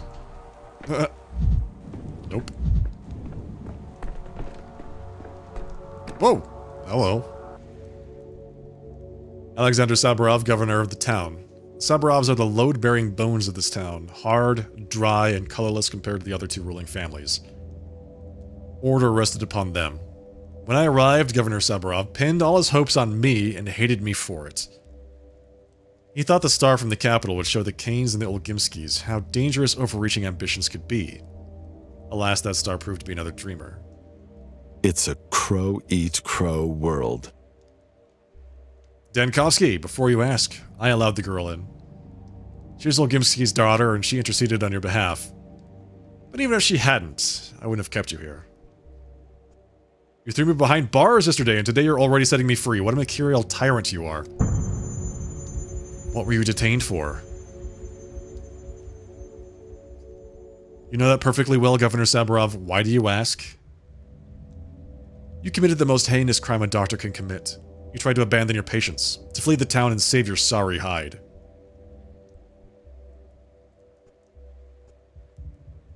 I'm not your toy, Saburov. I decide my actions, not you. The logic of predestination decides. I'd suggest discussing it with Katerina, but today the plague has reached the backbone. Behind the thin walls of this building, death rages. We've boarded up doors and windows, but the plague fumes are seeping in. You and I, we have mere hours left, and now we are both trapped. Is it not ironic? Yes, ironic indeed.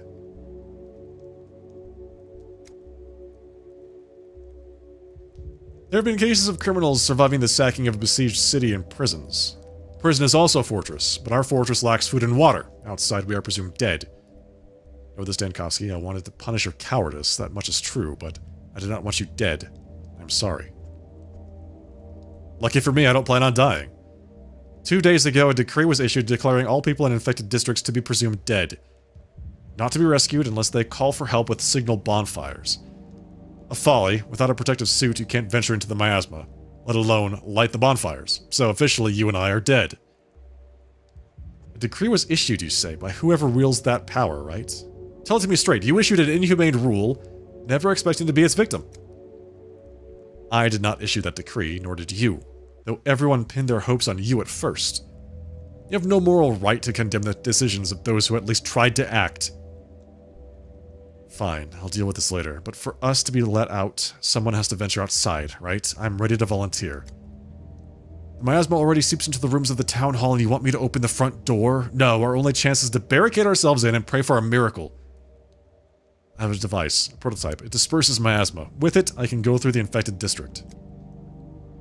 A device. Yes, the one you confiscated, along with all my belongings, including medicine, by the way. No, your gadgets from the capital are just as unreliable as you. I won't unlock the main entrance, risking contamination of the town hall, just because of your novelty lighter. And your alternative proposal is, we bide our time, hope for the best. Katerina wouldn't be scared. Brilliant plan, thanks, but no thanks. I'd rather do something. You said the plague is already in the town hall. Where? The far room. We've locked it already. Give me the prototype back. I'll clear the contamination in the far room and prove to you the device works. Fine. Your device should be in the main hall. Confiscated items are also there on the counter. No one has disturbed them. Take them. After that, they'll unlock the far room for you. But if you fail to clear the miasma there, you won't be let out. Glad you listened to reason.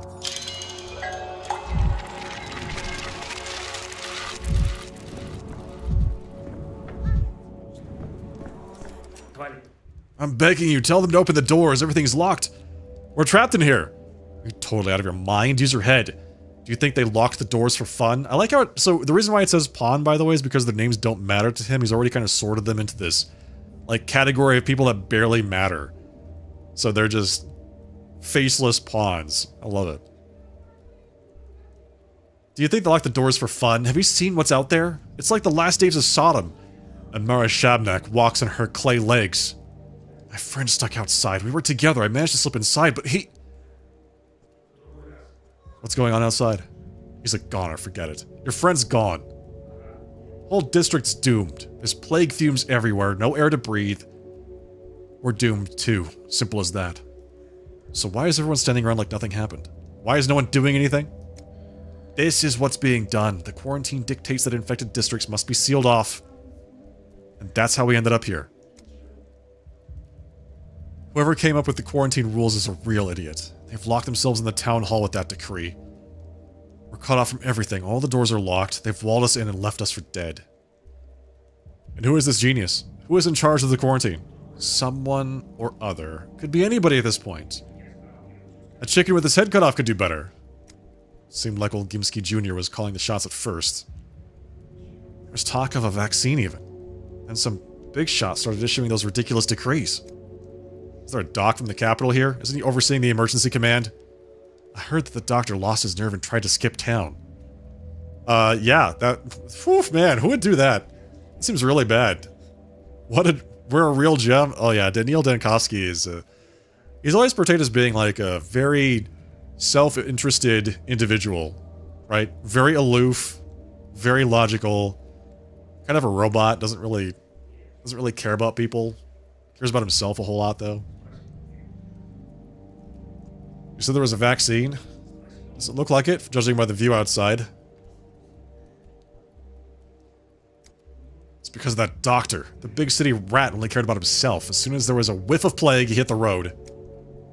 This is like a retelling of the game. Of the second game. Which is a retelling of the first game. So, we went through we played the second game, Pathologic 2, from the perspective of the Haruspecs, right? Which was like a very linear survival, like a survival horror game from beginning to end. This game is going to be like you could think about it like the same setting and same characters, but a totally different outcome or story. So, Daniil and the Haruspecs, I forget his name, they exist at the same time, and they interact with each other during this telling, but the outcome might be different. So, we'll see. This is all going to be from Daniil's perspective.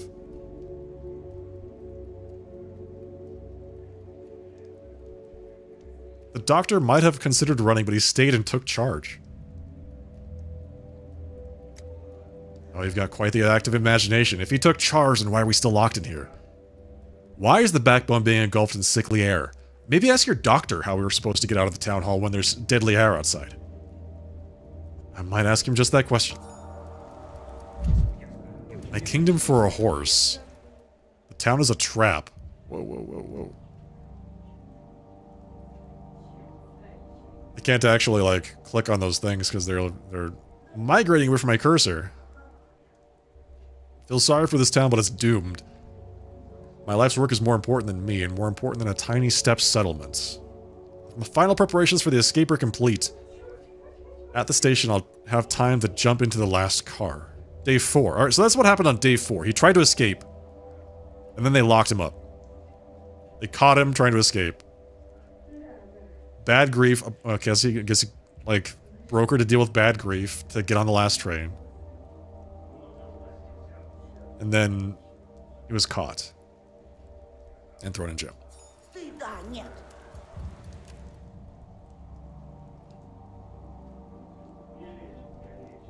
Today. There we go. Oh, I see. So there is like the whole thing is one giant web of events.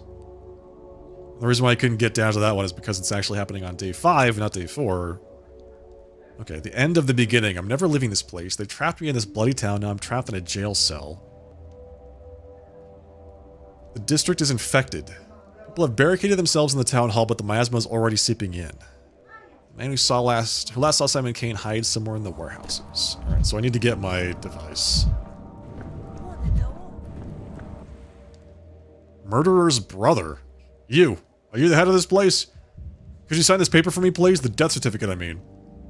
Whose death certificate? My brother's dead. Bad man he was. Wicked man. Still he was family.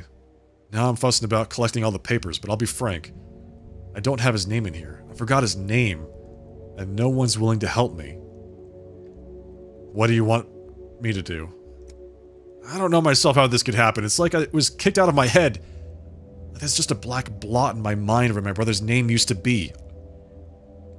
He's the guy's brother, the guy that we gave to the woman at the beginning of the game. Kirik? Right? The murderer that we turned into fertilizer so that they could grow more plants. They did say that they were going to take his name, and this is what happened. This is it. His brother forgot who he was. Secretary, he says there were only 2 bodies brought from the station, but how could there only be 2 if Barak knifed 3? It's a mistake. Please tell them you've arrived on the same day. Maybe you saw it. I did. An herb bride took your brother's body away. Sorry, but that can't be true. For the kin to take a body, someone needs to give them permission. They have a special relationship with bodies. They would never take one without asking. I gave her permission to take the body. You, how could you? What did he ever do to you? You fed him to the kin. I thought you were a doctor, a scientist, and have you no shame? They didn't just take his body, they took his name from all of us. From his family. How on earth am I going to remember his name now? Something beginning with a K. Like, I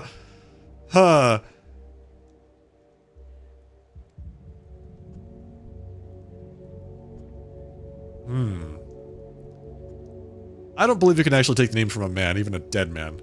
That's pure superstition. Well, so he's gone.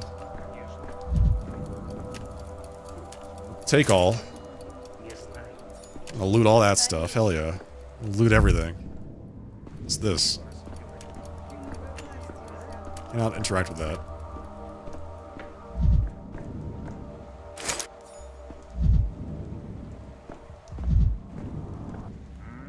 Vlad the Younger. Vladislav Olgimsky, son of Vladislav Olgimsky, the factory owner. Heir to one of the 3 ruling families. One can imagine the autonomy he enjoyed living under his father's shadow. He thought his father's power could be gently modernized through reform. He kept up with contemporary thinkers. He put his faith in progress. And as his reward, the dirtiest of tasks fell to him. Who knocks on your door at night? Who screams down your chimney? A white? No, just the wind. Weird way to say that. Why would you say it that way? What options does the town have when there's no vaccine or cure? When there's neither a hospital nor doctors? Isolation and quarantine are our only tools to slow the plague's spread. Hold on, are you the one who issued the decree to not rescue people from the infected districts? Everyone is saying I acted as Isidore Barak did 5 years ago. They can think what they want, but they're remembering it wrong. My measures were not so harsh. Isidore Barak sealed off the plague districts with no chance of escape. I, at least, told the orderlies to keep an eye out for bonfires, to give those trapped behind the cordons of a chance.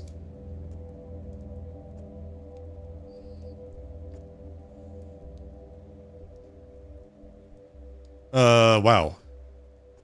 I understand the logic behind it, but the measures should be granular, not district-wide. And why bonfires? What did they guarantee? An infected man could light one just as well. It's a primeval belief, one might say. They can't tolerate fire. She's afraid of it, or in contrast, drawn to it like a moth. I found this symbolic. Please keep in mind our orderlies are simple folk. They need a convincing omen to compel them into the plague fumes. Convincing to them, not you or I. She can't tolerate fire. You mean the plague?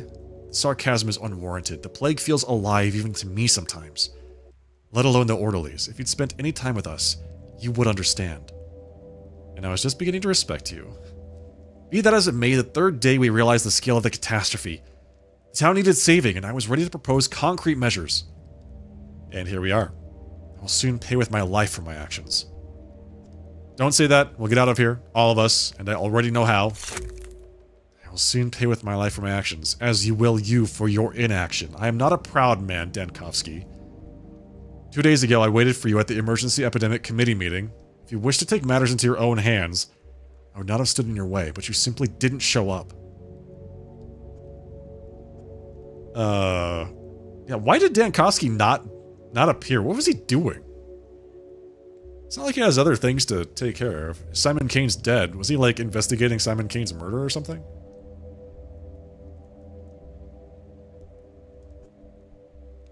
You're a brave man, Vlad. You actually tried to do something. I won't let you die. Vlad the Younger. What's this? Loot that.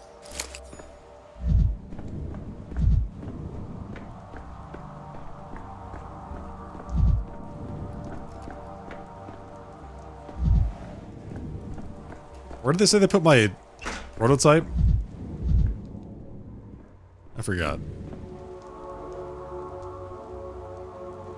Okay. Foolish, short-sighted decrees.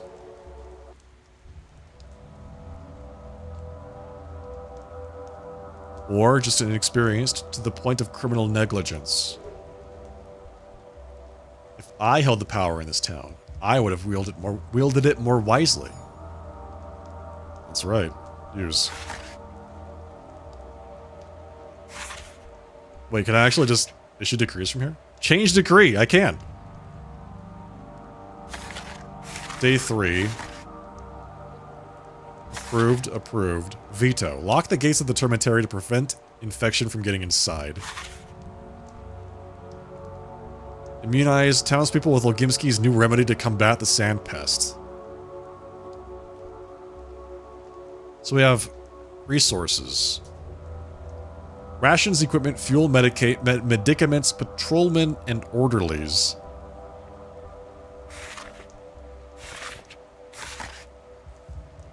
Day 4. Strict quarantine. Barricaded the infected districts and don't let anyone out. Except for the districts where the survivors light fires. Organize mass graves in the area near Rotten Field. Filter all water supplies in the town. Organize educational readings to inform people about proper behavior during the plague. Distribute Twirine from the Stamatin's pub stocks to the population. Place step amulets in the town to calm the population.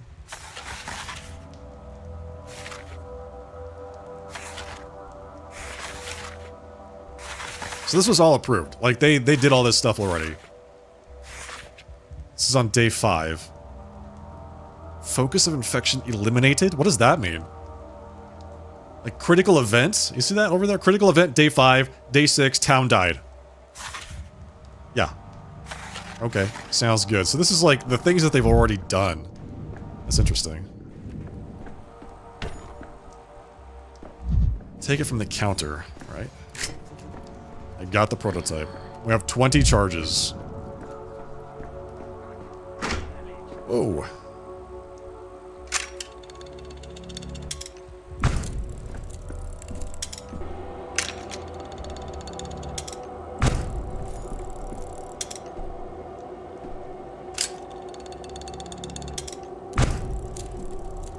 How am I supposed to remove the whole thing?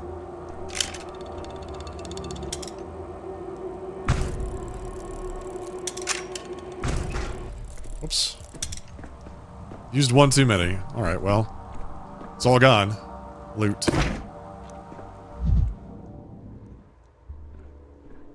I removed the whole plague, so you're welcome.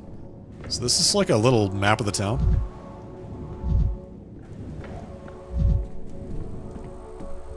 Chessboard, alright. What did it? It was a productive night. What's that smell? Bile. The prototype uses other reagents as well, but they hardly smell of anything. The smell of science. Hey, Brent. Your contraption works. Let's assume as much. Is it enough to traverse the infected district? If it's not enough, I won't be knocking on your door to be let back in. You have my word I won't endanger you. Fine. Let's assume that too. Listen up.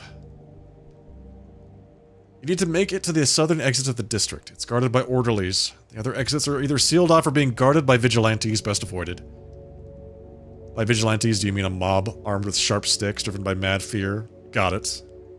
But first, you need to light several bonfires, more than one. That's important. Again with the bonfires, I'll just tell the orderlies that there are living people trapped in the district.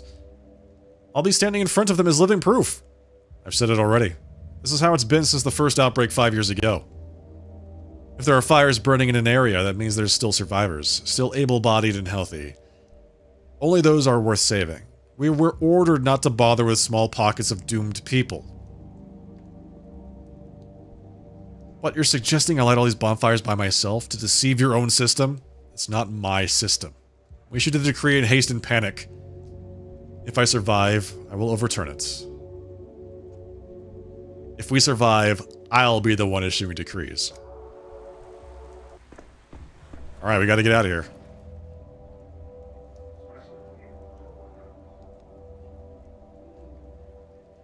If I can clear the assembly hall, I'll be let outside. I'll let the power slip into my hands, into the hands of those unfit to wield it. The consequences are plain. So we made a bunch of mistakes on days 1 through 4 that culminated in day 5.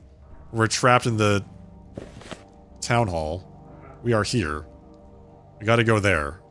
We gotta turn on bonfires. Right? So it's like, the exit's not that far away. It's just a couple blocks. But the bonfires, I think, are the big thing. How do we do that? Let's find out. District is infected and sealed off. I can only leave if I light several bonfires. Apparently it just saves the game for me. Ah. Nice.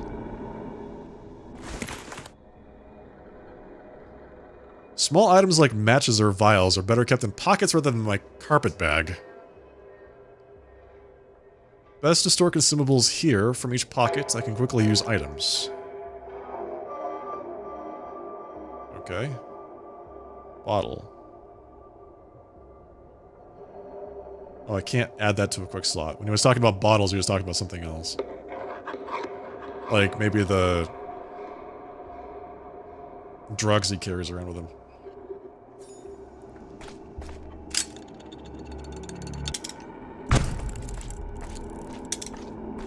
Okay, we don't know where the bonfires are. Oh, there's one.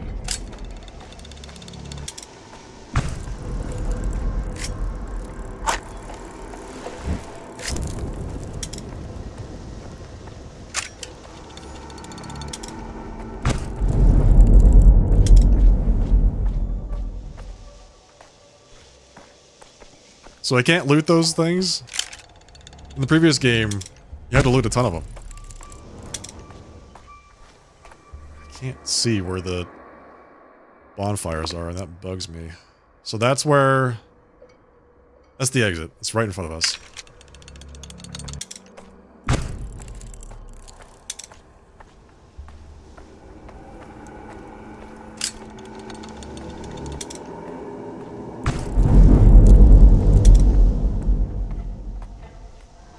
It occurs to me that I'm using this way too much. There's one. It's not a bonfire? X. 3 bonfires left.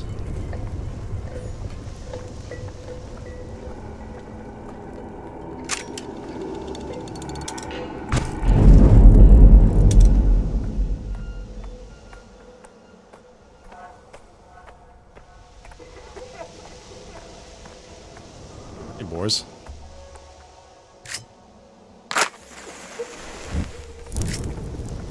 Two bonfires left.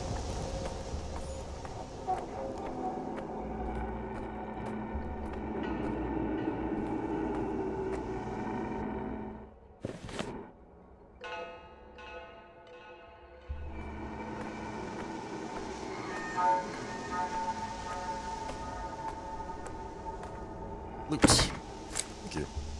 Mind if I do?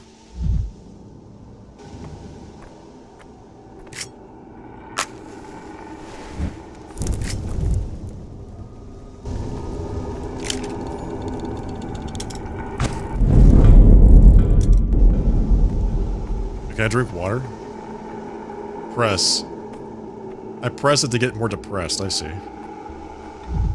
Kick this to get more angry. Boiling, crackling, screeching. Now they must let me out of the district. They must.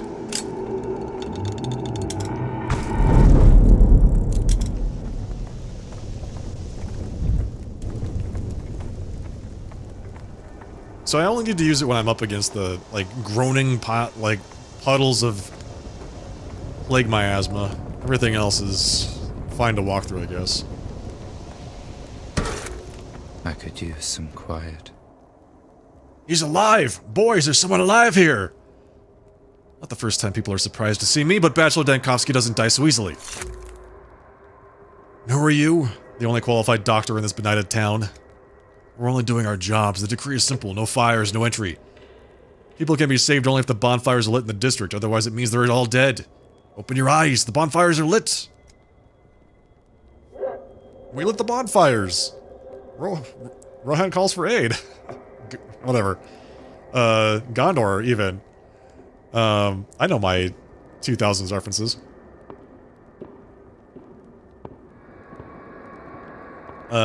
Wait, really? Let me count them again. 1 fire, 2 fire, 3 fire. 5! Boys, there are survivors in the backbone! Well then, clear the exit to the district, escort people from fire to fire. Do not deviate from the route. So you're just scared of being in the infected quarter without the fires burning. I see, Olgimsky Jr. is craftier than I thought. It's right terrifying to go in there, but it can't be helped. Other orders are orders. And you, survivor, why are you still standing there? Get on out to the clean district since you managed to walk all the way here. And good luck to you in there. Tell the governor that I won our bet. The people in the town hall have a chance, ergo so does the town. High mania speeds up the world and is detrimental to health. At excess of doses, guiding clues begin to appear before my eyes. Wait, does that mean that at like super high mania I start to see the future? Town is merely a sequence of districts, and I am the one to choose that sequence. I can choose a careful route, step by step, avoid dangerous districts, or walk directly to my target.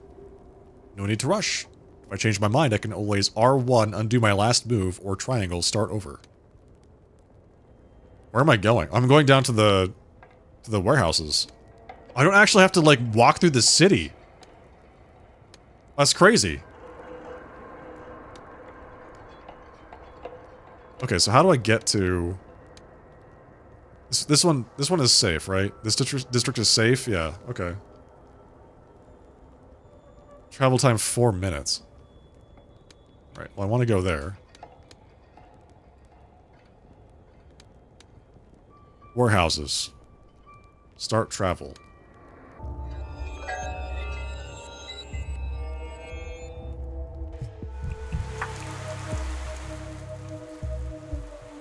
What does pathologic mean? It's like having to do with blood, I believe. What is the... What's that? Pathological meaning. Related to pathology, the interpretation of pathological studies. Oh, good. I don't know, man.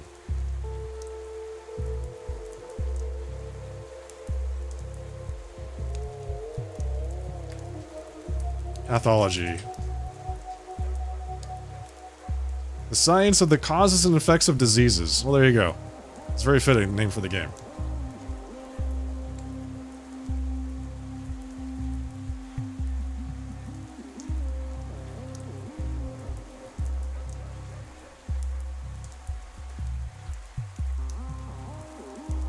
Hey, Sawbones, that's you?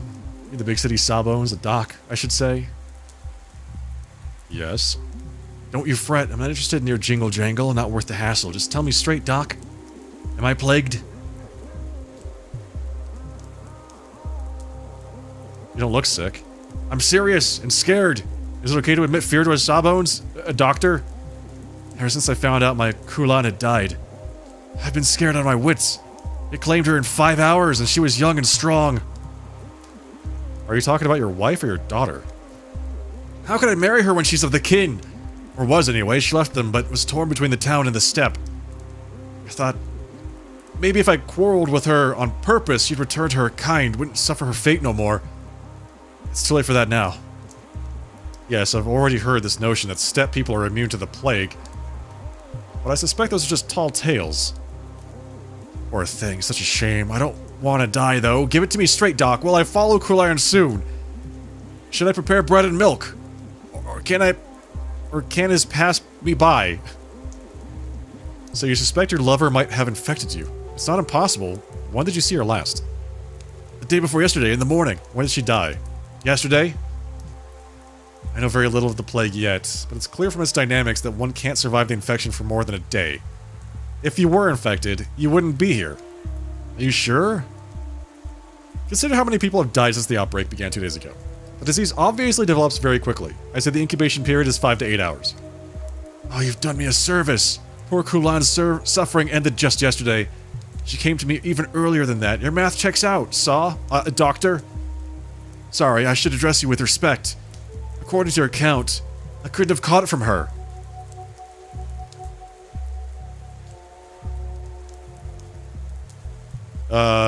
Maybe not from Kulan, but from someone else. Someone you could have met even half an hour ago, easily. Don't celebrate just yet. If it takes 5 hours to burn someone out like a candle, it's clear as day. I've been racking my brain. She was healthy when she came to me, only her legs were wobbly after a night of dancing. And suddenly, bam, dead of the plague, like that. Shows you how death sneaks up on you. Wicked, like a cut person in an alley.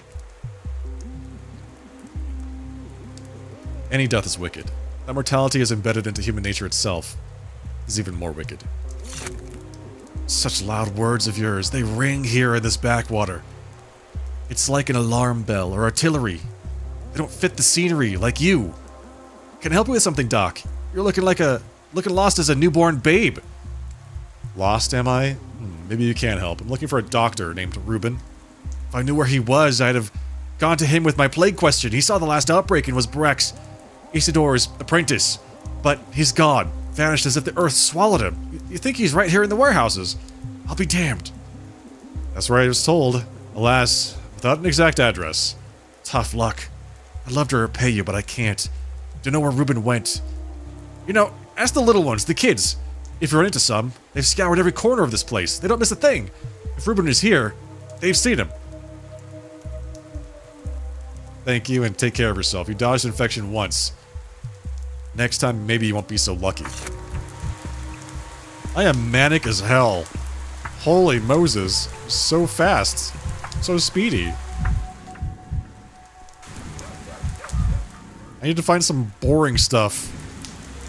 I could also just take some drugs.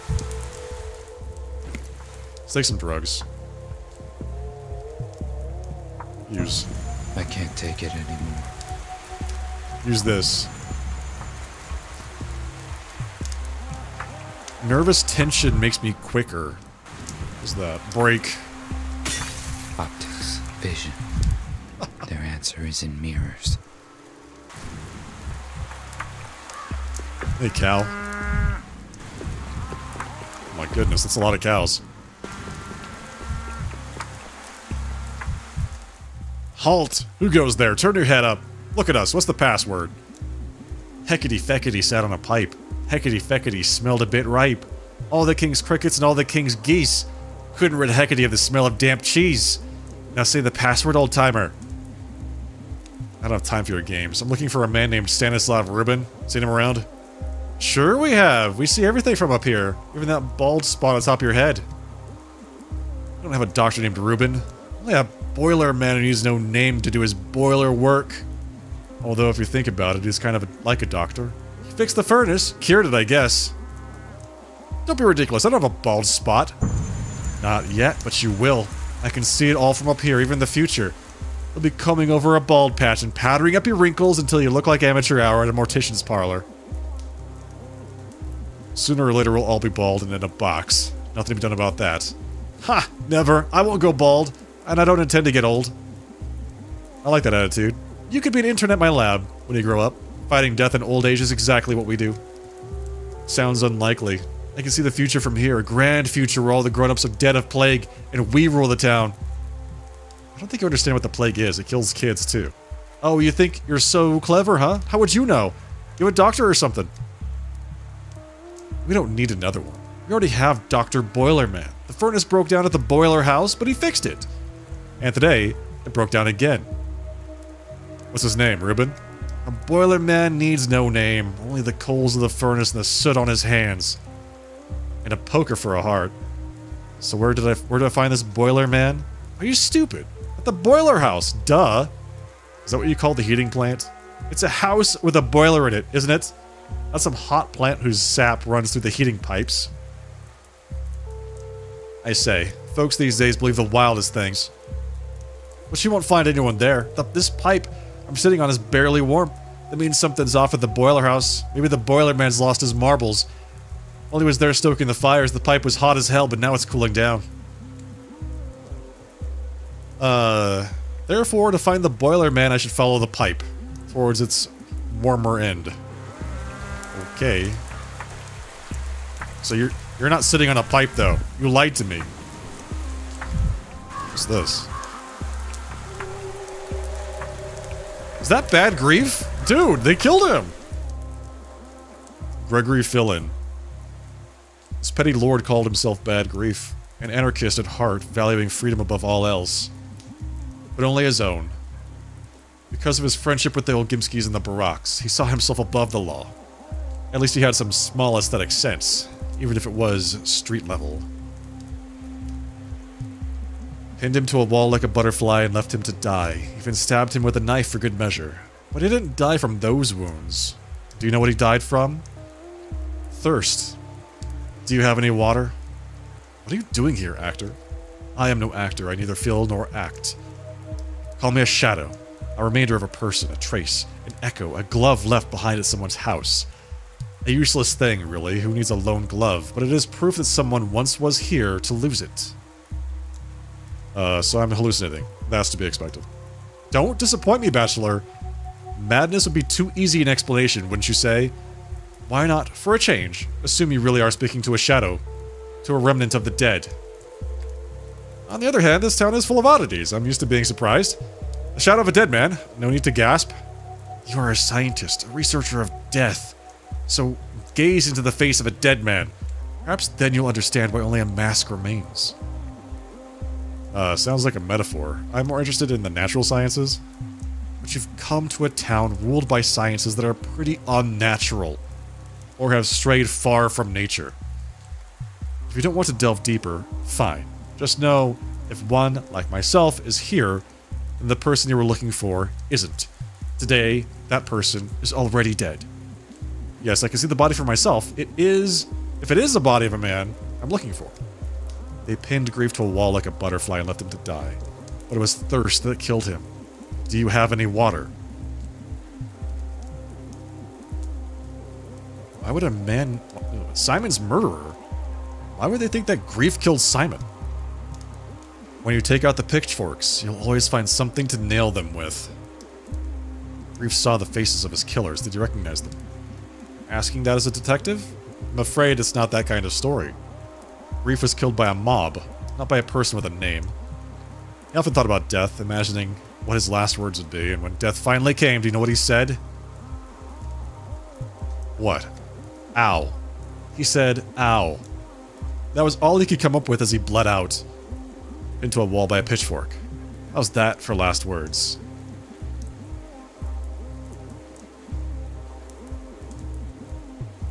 Well, I had a patient drop his quill, lean to grab it, cough, and die. His last words, blast it. Another said, wish I had a champagne, turned toward the wall, and was gone. He said, ow, and thought to himself, what a disgrace. That's life for you. You muse on death, prepare for it when the time comes. I can spread rumors about his incredible wit at death's door myself, but to do that, I need to know when he died. Good question. Precisely formulated. Look around. Maybe something will give you a clue. I was hoping you'd give me a clue, Shadow. What else are you here for?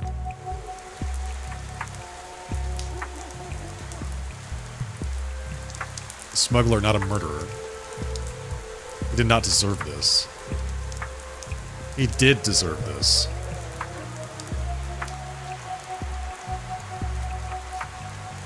Piles of infected bodies. But Grief was crucified for a different crime. Simon's murderer.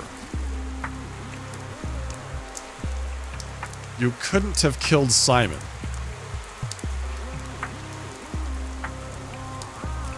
Hammers and pitchforks.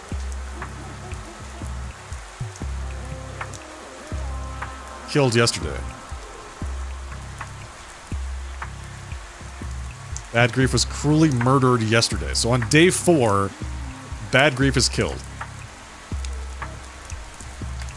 My curse, my enemy. If only I didn't try to flee yesterday. I wouldn't have ended up in an infected jail today.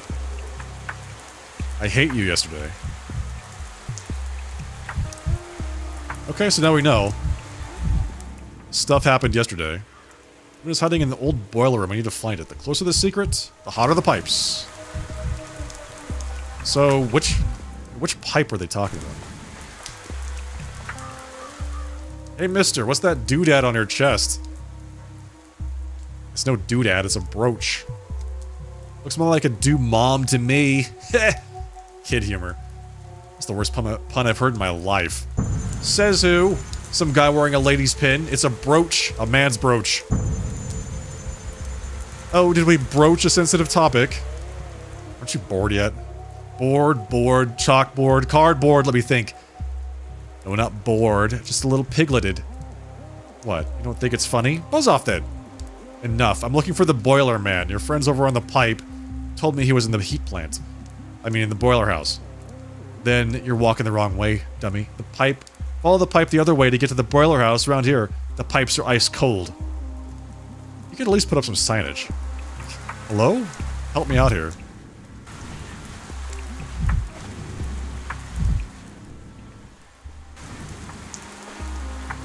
Oh, that's the pipe. It's up there.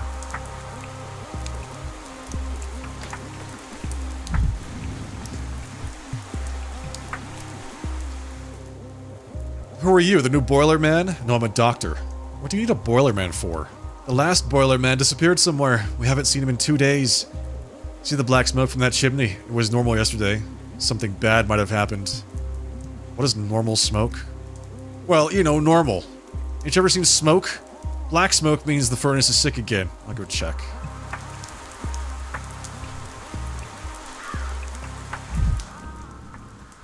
must be it.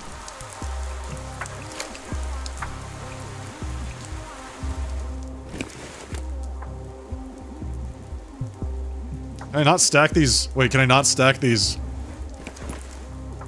matches? I can stack these matches, right?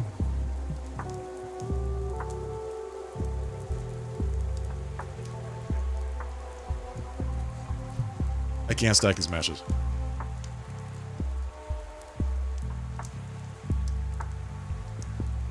I can't stack the matches. What? It's crazy. They stack this. They stack to like 10, but I can't stack them. I've got a stack of 2 and a stack of 5. Is this water? What is this?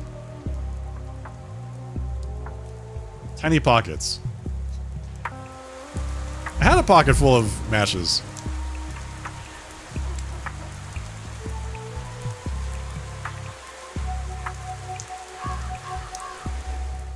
So wait, how do I use my gun? Use. I can't use the gun. It has 1 bullet left in it. Always keeps 1 bullet in his gun. What is this? So who is here? Ruben's dead? Okay, well, I guess we're not going to talk to him. Ruben, Stanislav Ruben, pathologist, one of the few doctors in this town. A straightforward and decisive man, he did something that provoked the anger of everyone. The Canes and the kin. His friends and his enemies. One of those people who you knew immediately upon meeting them that they won't die of old age. There's medicine left in the cabinets. Drugs saved for a rainy day, carefully rationed. The kid said Ruben worked here as a stoker. How did that happen? He needed a hideout. Grief and old friends suggested this place in the end. He even enjoyed stoking the furnace. Physical work soothes, leaves no room for thought. Only soot clings so deeply. Ruben was scrubbing it off himself when they came for him. Who were they? He never saw their faces, but he knew what they wanted. His silence. Ruben came closest to understanding who Simon truly was. After all, who was the one who pronounced him dead? He was. He was afraid that revelation would not be forgiven. What revelation? What did Ruben discover? This is critical. Ruben witnessed a miracle, and he paid for it with his life. Was he murdered? By whom? 3 days had passed since Simon's death. Ruben hid here in the boiler room, but they found him. Silenced him. 3 days. Far too late. I need to write this stuff down. Hang on. I feel like I need to... They're not writing this down for me, but I feel like I need to write this down. Let's see. Day 4. Bad grief dies. Day 3. Ruben dies. Or is it day 4? I don't know. It's 3 days since Simon died, which I think is day 3, but I'm not entirely sure. It seems someone is intentionally cutting off my attempts to learn about Simon. Disillusionments. The local doctor. Shadows. Okay, what happened here? Simon's closest friend and ally was the local healer Isidore Barak. Perhaps he knows something of his fate. Now that all threads to Simon have frayed, must claw at any chance I find. Simon's trail has run cold. Perhaps his family knows something. Okay. The People's Vengeance. It seems Grief was killed yesterday, nailed alive. The attackers vanished. I can do nothing. When the epidemic's onset, people seem to have gone mad. But the scene at the warehouse is excessively cruel even by local standards. Recalling this brutal execution, I seem to see beside me the embodiment of Grief's posthumous fears, which is, of course, impossible. Stanislav Ruben, my last lead, was killed. The trail of the immortal man is lost. So, my take is that we're learning things on previous, so we're learning what the future outcomes are of our past actions. And we're going to be given the chance to go back and fix them.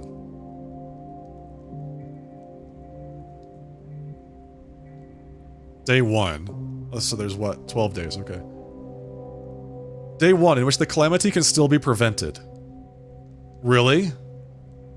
In which the Bachelor disturbs the Earth twice. In which the bell tolls. Day 4, which ends more abruptly than the rest. Day 5, in which the Bachelor will grab the only remaining thread that may lead to Simon Kane. Day 6, which is not the end yet. Wow, okay, this is very mysterious. Things are just happening, and it's pretty crazy. Shadows have fallen. Dead end. But it's not, we're not out of leads yet. Yes, Ruben did have a theatrical streak. But he preferred eye-catching dusters to tight-fitting tights. He would never hide a grudge behind a mask. This must be the boiler. Abandoned alembic. The warehouse folks have their own swill. I can loot a clock for some reason. It's not the boiler. Okay, so we have to go. We have two leads to go follow up on. Isidore Barak, colleague of mine, the best doctor in town, summoned me here with a letter that promised something sensational. So I have to go talk to Isidore, and talk to Simon's family. Both of them, Gregory and Victor Kane. Okay, got it.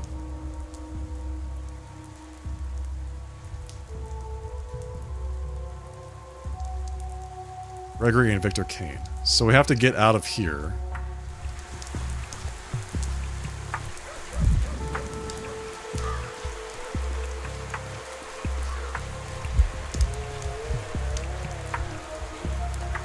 So it really feels like Daniil becomes just more apathetic over time. He just loses. He just cares less and less. I don't know what that is. What is that? Things. What is this? I don't know. I can't even look at what the... There we go, description. Butterfly in a box. A stupid and beautiful ending for an ugly caterpillar. Good. Nutshell, matches. So now I've got a stack of one match.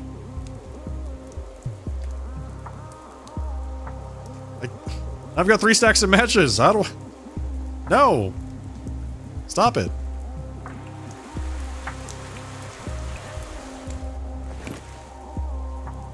The town weighs on me, robs me of my time. How about trying some coffee beans?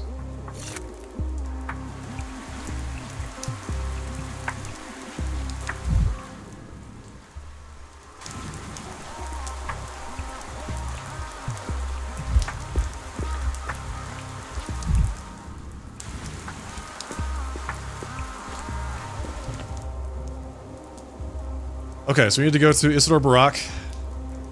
Peaceful districts are easy to pass through, but I'll have to pass through dangerous ones carefully on my own feet. Such districts are marked with color. I can't get to Kane's family without going through this district. I can't get to Isidore Barak without going through this district. Luckily, it looks like the path to Isidore Barak is quite clear. Like, we just go straight down a road.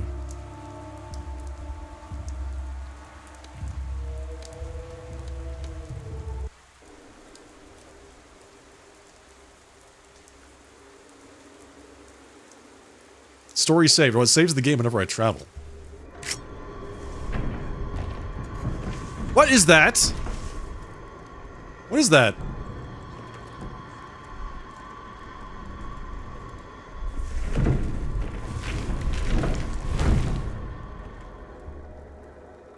Where did this kid come from?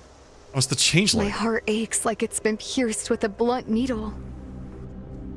Clara. A strange little ragamuffin with hypnotic eyes. Simpletons claim she can heal with a laying on of hands. She also says she has Shabnak's sister, and a harbinger of death. The vicissitudes of fame. I saw Clara in remote places no one else could reach, and at times it was as if she were in two places at once. Some vast presence lurks in her shadow. Who is she?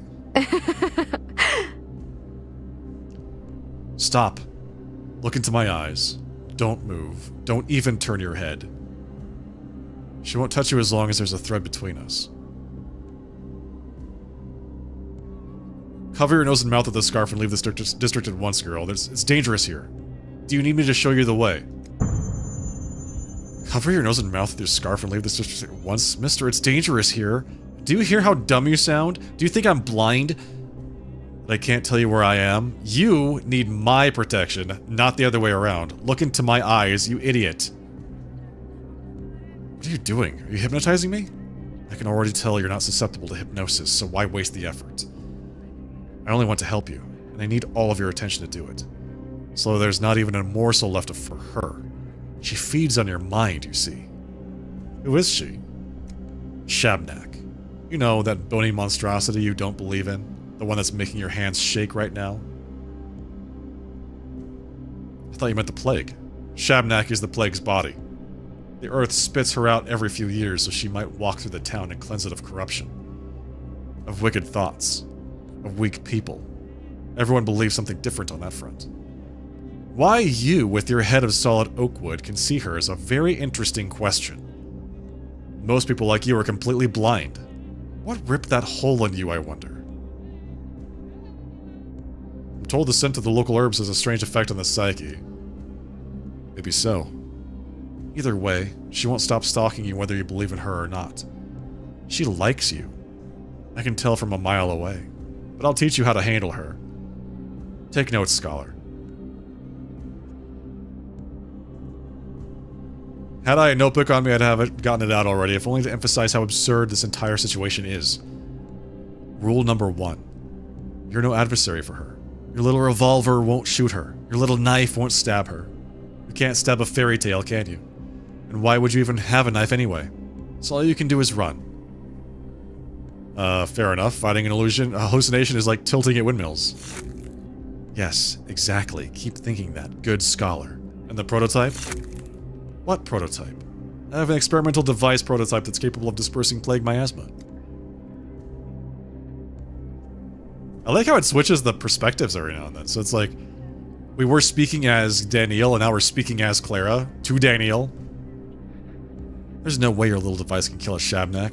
Neither bone nor metal can strike her down, everyone knows that. How about compressed air and atomized particles of bile and belladonna? Do your myths say anything about pneumatic weapons? Thought not. They say a sigh from boss to rock and stop her for a short while. When he sighs, she walks on tiptoe. Careful not to wake him. If you exhale the right way, it will probably slow her down. Shots from the prototype dispel the fog and all those dangerous whirls, clouds, and traps. If your so-called Shabnak truly is the plague, she'll be affected as well. You believe that the inventions of your science can defeat the ancient truth of the steppe? Well then, scholar, give it a try. It'll be interesting to see. Now here's rule 2. She both loves and hates fire. She can't pass a bonfire without wanting to love and destroy it. So light bonfires, they'll slow her down. Interesting. So we're being chased by Nemesis. That's points in this game, got it. And they've so thoughtfully placed heaps of brushwood all over town to prepare for it. Rule 3. She's drawn to people who aren't hollow. You may be close-minded and spiteful, but she still senses something in you. There's something you carry inside yourself, some spark. In other words, there's no way she's going to forget about you. Once she's close, she'll never stop chasing you. Yes, I know I'm irresistible. This one's so simple that I'm not even going to give it a number. If she catches you, she'll devour you. You might find a way to wriggle out of her embrace the first time, but definitely not the second. Okay. No argument from me. Lingering beside a thick cloud of miasma must be deadly. And finally, you're probably not going to believe me, she eats away at most people's bodies, dries their skin, chews up their immune system. But they're not as easy to get to, like someone's watching you from above. Protecting you, maybe, I don't know. From above? You mean from heaven? I don't know. Well, yes, I do know, but I don't understand. Feel free to disbelieve me, it doesn't matter. Just keep in mind that you won't get infected in a plague district like others do. Instead, you'll go insane, waste all your time, and then she'll eat you. That's how it will happen. You have a point. Just being in a plague district feels like having a maelstrom raging inside my head. She thinks she's my sister, and I think she's a monster made of bones. My hatred for her is stronger than all of yours combined. Be bold, Bachelor. There's no shame in running from her. Maybe you'll get something done after all in the end. Thank you, girl. This has been a very strange conversation. The prototype can slow her down. Bonfires can slow her down. She cannot be stopped. Beware. Okay, good. I like that. What the hell?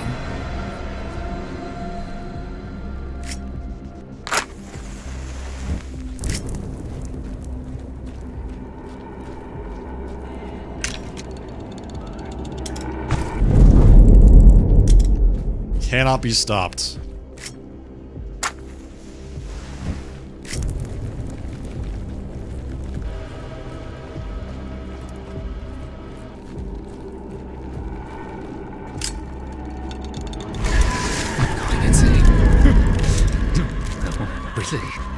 I'm going insane. Oh, you're fine.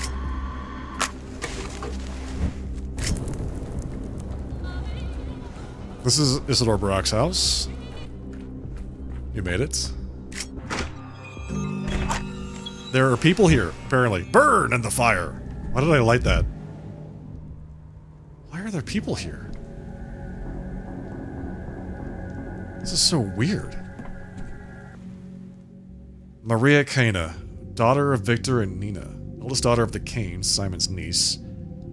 Her mother was a mistress, a woman said to wield mystical powers. Maria believed she was meant to walk the same path. She was followed everywhere by her signs, young people who claimed to have aligned their fates with the constellations and mastered destiny itself.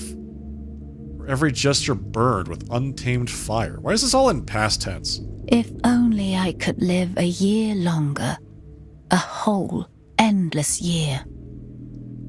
I can't hear you. Speak my language. Don't pretend you don't know it. I haven't said anything yet. Who dares open his mouth while the mistress is working? Daniil Denkovsky, Bachelor of Medicine, at your service. And Daniil. No need to mock me. I haven't somehow forgotten you after 5 days. One does not forget the likes of you. I was just focused on the dialogue. The unexpectedness of your voice caught me off guard. That's all. I wanted to talk to Isidore Barak. As far as I can see, he's not at home. Give me your hand, and Daniil. Do it. Look me in the eye. No, you're not mocking me. I really don't know. You really don't know. What don't I know? Isidore is dead. It's my fault. Should have been more proactive. Instead of sitting at the Stillwater planning my escape, I should have been investigating since the very first day. Yes, you've hardly ever left the Stillwater for 5 days. This happens sometimes. Guests are captivated, either by the house itself or by Eva. Puh. But you're here now, in the house where I can feel a trace of Uncle Simon's hands. It's very close, still warm, I can feel it. But the door is locked and broken, and the house will give me nothing freely. Tell me more, whatever you can. I don't know. Uncle is a very close friend of Isidore Barak. Or a rival. True friendship is indistinguishable from rivalry. And I can feel his life still smoldering in the house. In some object, or living memory. Perhaps he's even there himself. You mean this place might hold some clue that could shed light on his fate? Oh, never mind. It no longer matters anyway. What I'm doing is stupid, and what you're doing, even more so. You're investigating in your own way. That isn't stupid. That's not my point, Daniil. There are traces of Uncle Simon in this house, and the whole town, and the polyhedron. And the people. Even in the street layouts. Great people don't die. They They just scatter into myriad reflections. But we, his poor descendants, won't ever be able to put them back because tomorrow shall not come.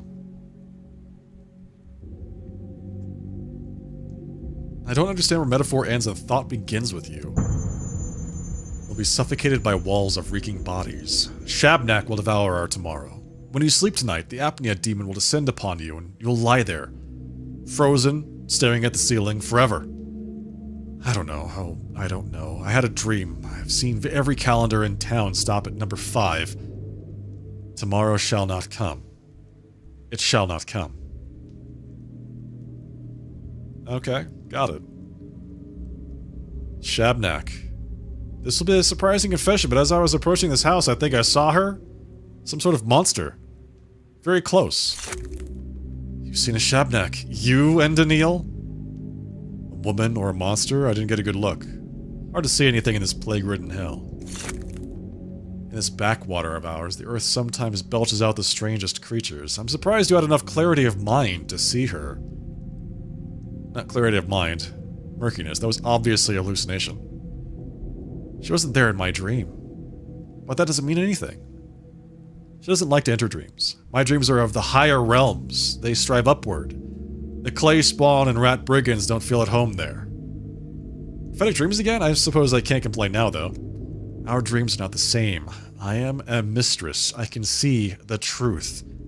Tomorrow shall not come. If only you'd acted differently. If you'd opened the hospital, taken charge of the emergency command, searched for answers, perhaps things would have been different. But you've missed your every chance. And so have I. So what do we do now? Go to the Stillwater, say goodbye to Eva, gaze up at the starry sky before you sleep. Write a letter. Get in touch with something you hold dear before the end. I hope to say goodbye to Uncle Simon. Forgive me, Maria, it's true that I haven't done everything I could have. Although you know, and Daniil, this was in my dream too. I stood in this house right here. Uncle Simon breathed behind the closed door, and I told you that tomorrow would not come. It was important to tell you that for some reason. Makes no difference what you dreamed of. You're right about the main thing. This town is doomed. Farewell, Maria. Okay, so that went well. It's like air itself is hotter in her vicinity. Maria, Simon's niece. The houses refuse to talk to her, the bastard. Okay. Whoa. Okay, so we resolved this. What's this? My poor mind is stretched to breaking. I look at the architectures in the district and I see demons. A beatific girl in a fishing net cape taught me how to deal with hallucinations. That does not make me feel better. Town is driving me insane. These already dangerous infected districts have declared war on me. So for whatever reason, Daniil does not get sick. He is protected from the plague. But the Shabnak wants to just kill him with its own bare hands, apparently. Much more direct cause. Interesting. I don't know exactly which one I prefer. Having to deal with the infection from the second game, or being chased by a giant demon with 4 legs in the third game.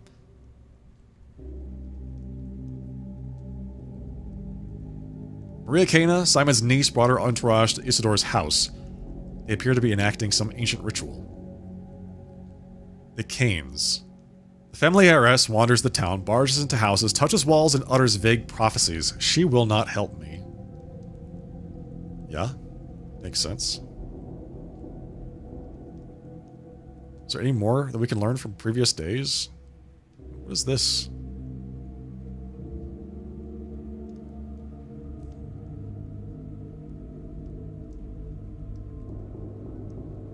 So we still haven't finished day 1. We're on day 5, by the way. I too used to stand in strange houses sipping wine. Maria calls them signs on the town's firmaments. Ah, yes. Just gonna stand in weird houses sipping wine. Sticky, Orphan, and Sneak. One of the children Isidore Barak surrounded himself with in his final days. Perhaps that's why Sticky couldn't let go of his legacy, or his heir. He got his nickname from his straw-like hair and a habit of showing up at the first sign of adventure. There are dozens of such restless teenagers in town. I don't think this one is special. What's that you're carrying around? It's a brooch. A man's brooch. You son of a barnacle. Lost the pin again. Maybe move it to the left? Hey, sign, what you doing here? Go take a breather. I told you that I'd call you a lot when I'm done. What did you call me? A sign? Must have taken me for someone else. Huh? You're no sign, are you? Or a very new one, at least. Did Maria put a spell on you already? Do you know what to follow her? Do you want to follow her everywhere, doing whatever she tells you? If you do, then you're a sign. Of course I don't. Me neither. Well, I thought I didn't. Then she asked me to break into dead Master Barak's house. I just ran here, skipping all the way. Does the door refuse to yield, little burglar? What? Do you think I'm some dimwit? The front one took me 3 minutes tops. The main study, though, that won't budge. It's as if they broke the lock, especially so no one can open it, and blocked the door from the inside to boot. Come on, out to the left. This again? Now I've broken my favorite pick, too. Oh, God, he keeps breaking the lock picks. No, stop. He's got it, like, you gotta take it like a little bit, you know? You can't just go all the way. You have to do it a little bit. He's not even, I bet you he's not even played Skyrim. Aren't you committing a crime right now? The dead man's house must have been blocked on the governor's orders. Governor, my foot.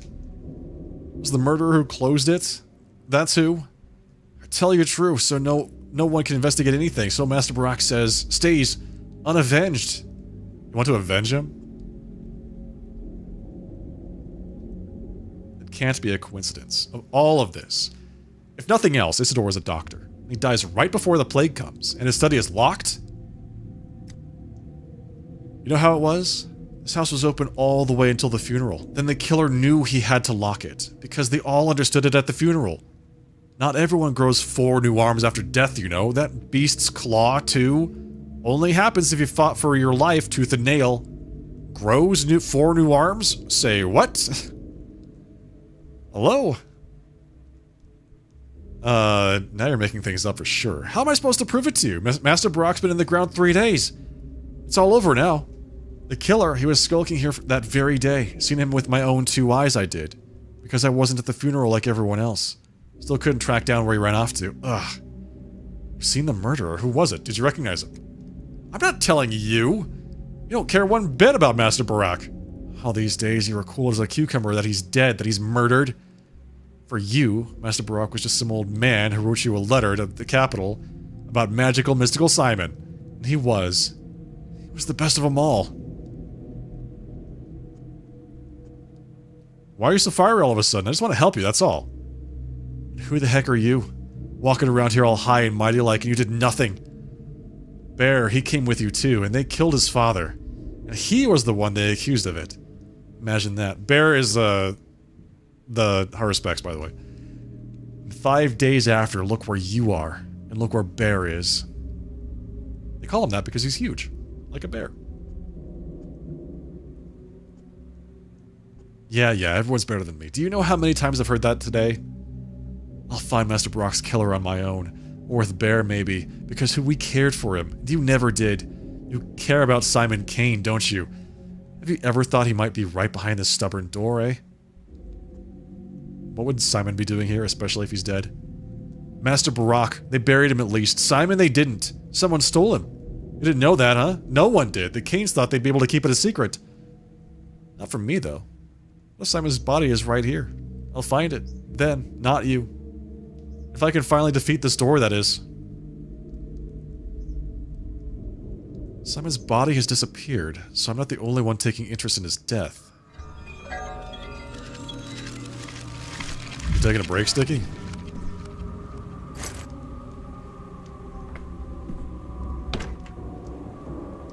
The chase.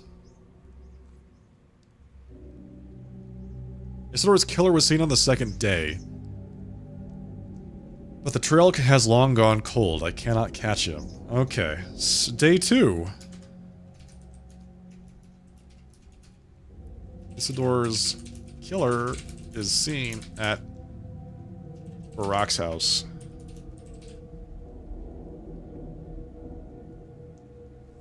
Isidore is dead, killed on the very day I arrived, the same day Simon died. The town's darkest hour. My darkest hour.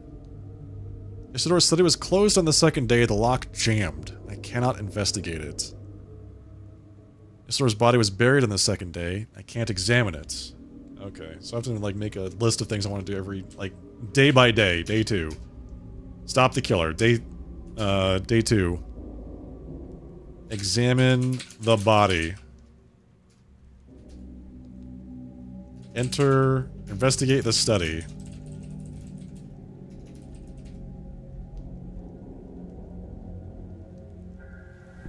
I wonder if they're going to tell me these things later on, or if I just have to, like, keep track of them.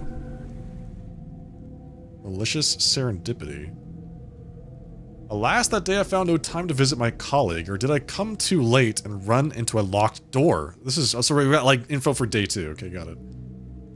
On the day 2, someone barricaded Isidore's study. If only I'd come there in the morning. So I have to go to the house on the morning of day 2 to enter the study before it is locked.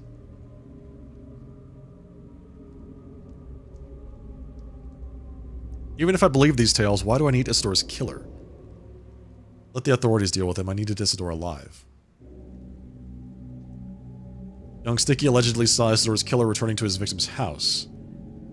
If only I could track him. And then today, the late Isidore Barak is being buried. Do I have a chance to examine his body before that? After burial, Isidore's body is inaccessible for examination. To exhume it means to bring both the wrath of the entire kin and the town authorities upon myself. So the answer to that is no. Got it. Okay, I think that's everything here that we need for this location. Good. Now I get to go outside and escape from the bone beasts. The bone beast is ready. And worst of all, a coward. Always been a coward. Oh, I hate it. Who are you calling a coward? What do you want now? The audience is over for today. Is it true that Simon's body was stolen?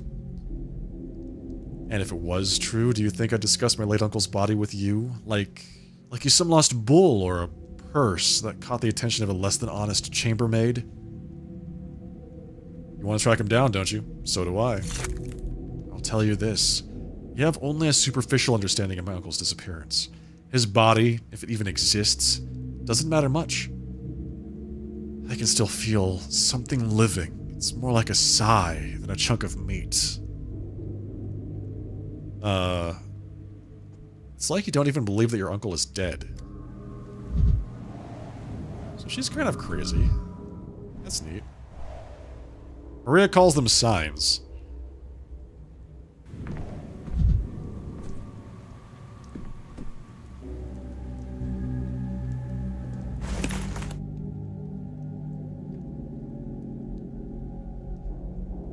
That's not what I wanted to do, but that's fine. Boom.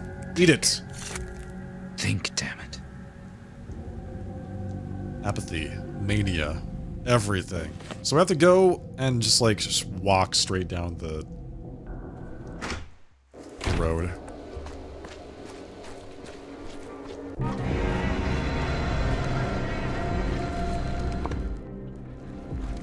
Oh. Apparently I could just leave if I do that. But I can't.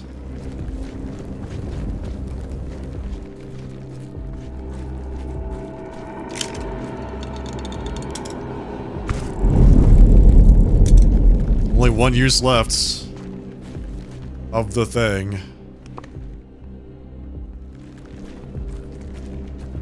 And we're done.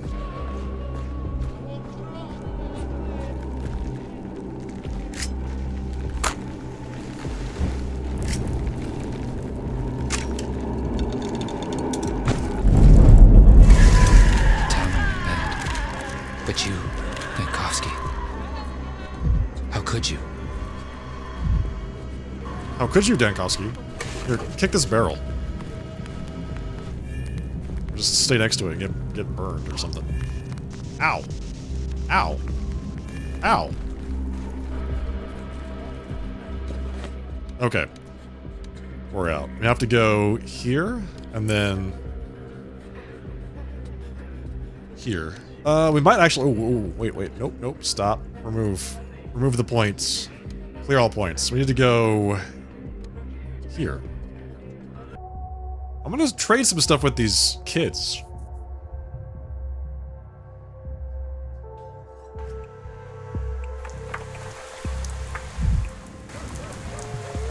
Apparently I can also talk to people.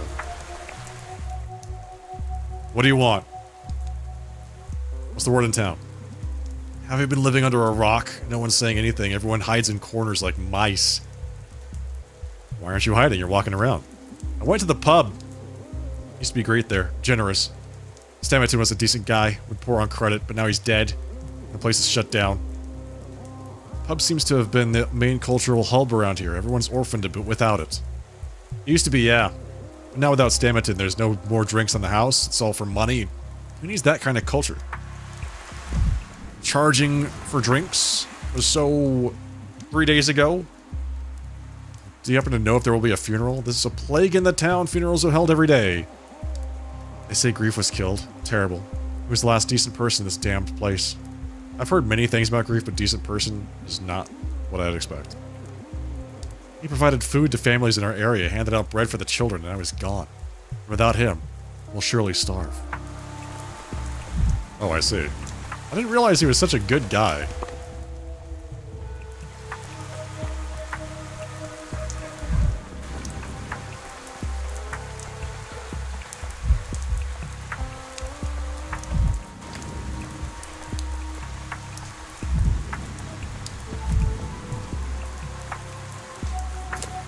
That's where the expression comes from? Which expression? What do you mean? Explain yourself. Hey, buddy. I can't even talk to you. Known as Big Vlad, owner of the Bull Enterprise. Good grief. Oh, wow. That one took a bit of work, didn't it? You thought about that one a long time.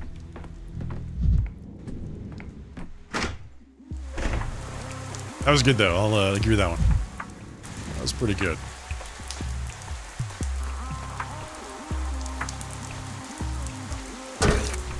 Every creak, like a gunshot.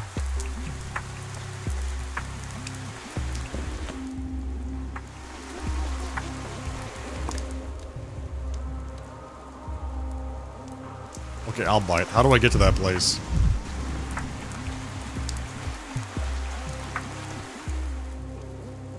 This is a patrolman. I've heard there's some humanitarian aid being distributed around here. Have you heard anything about it? Fortunately, I don't know. I'm not sure anyone does that at all. This is a disaster. Grief was the last decent person in this cursed place. What does Grief have to do with this? Okay, so apparently Grief was the one that was giving everybody all their food. Who was good Grief?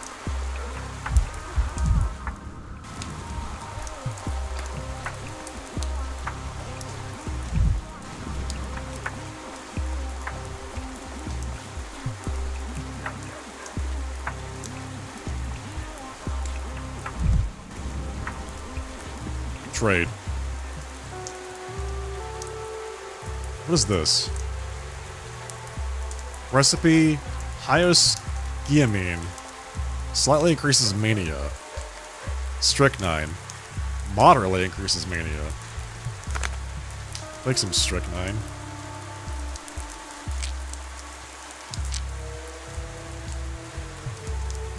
The match. Thank you. I'll take that match. Belladonna, okay. Yeah, what is this? Morphine crystals. Helps you fall asleep but not awaken. Yeah. Yep. Revolver bullet. Don't need these for my pocket debutante pistol.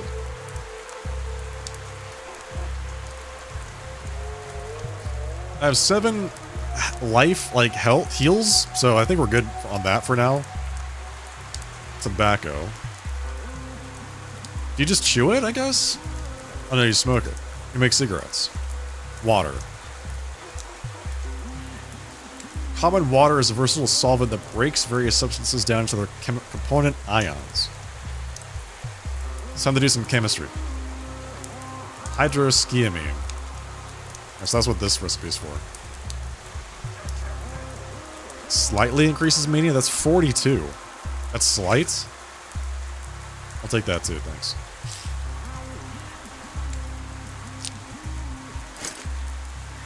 What do I do with these recipes? Do I, like, read them? Use. Use. There we go.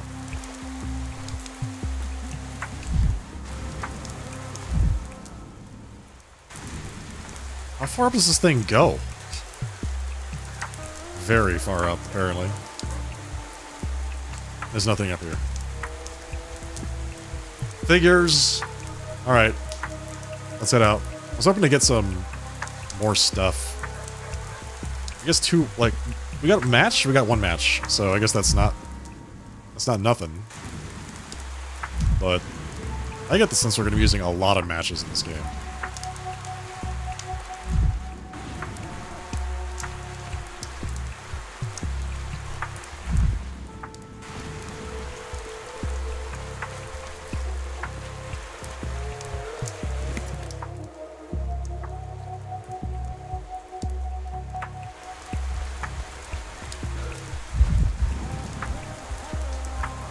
Hey kids.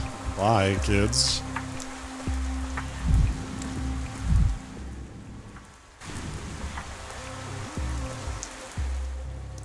Oh, I know. You're the doctor from the capital, right? Do we know each other? Must be strange for you here. What kind of town is this with no schools or hospitals? It's always baffled me. Now there's an epidemic, we have no hospital. How are you going to treat people without a hospital? A hospital opens soon, don't worry. You can't fight the plague without one. He's right. Never alone. Things everywhere.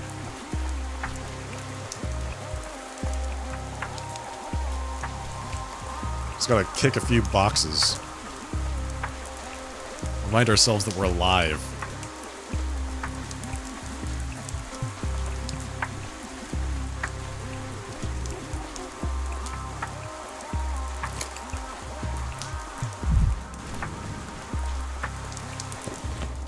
Okay.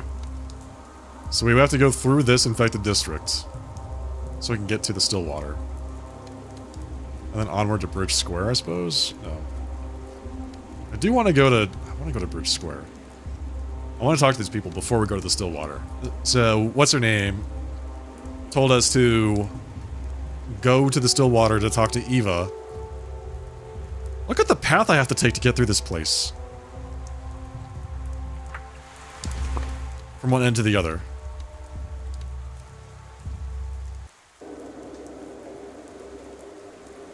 And I have no more uses of my thing anymore. If I slip through the archway without deviating from the route, the rest of the journey will pass without incident. I could turn into another archway, then I'll have to create a new route. I'll have to pass through dangerous districts myself again.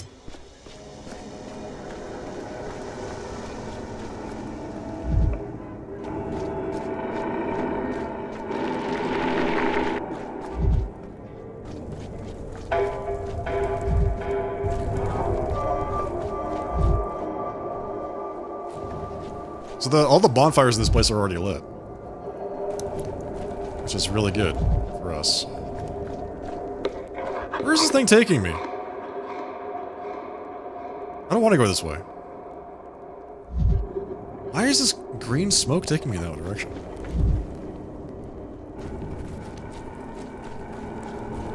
Alright, I don't want to go this way either, I think. Yeah.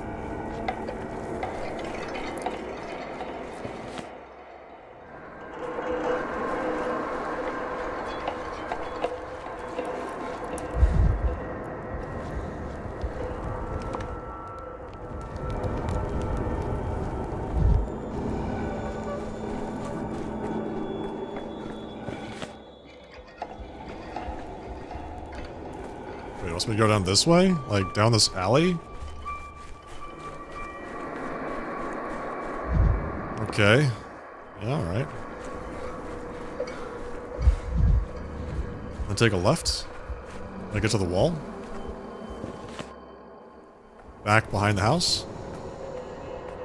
This all makes sense and is very normal, yes.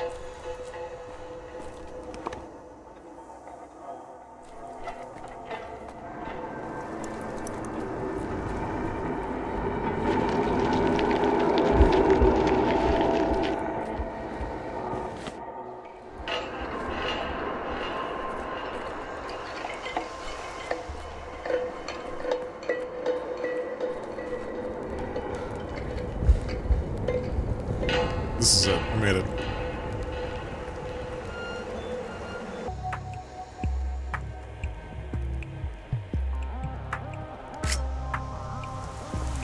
Okay, Bridge Square. It's safe here for now. Good. Forgot that there's so much of the world. Let's go to the church. It's locked. There's the polyhedron. Interesting looking thing.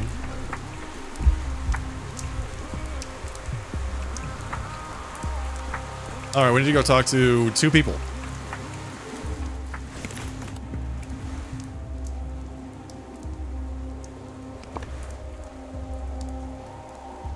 Gregory and Victor.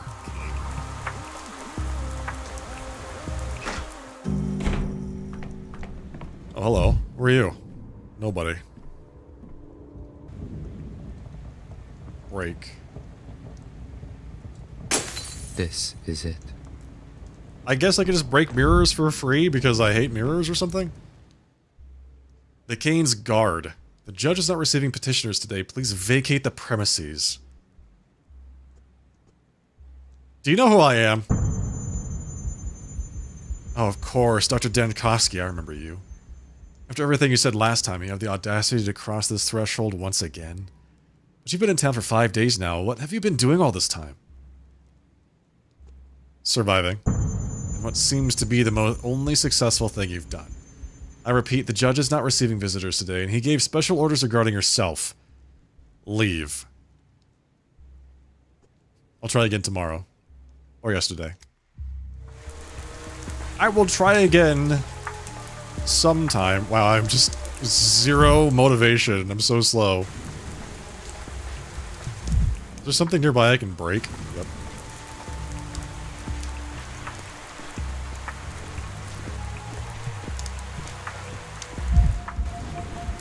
I wonder if I can trade with the kids.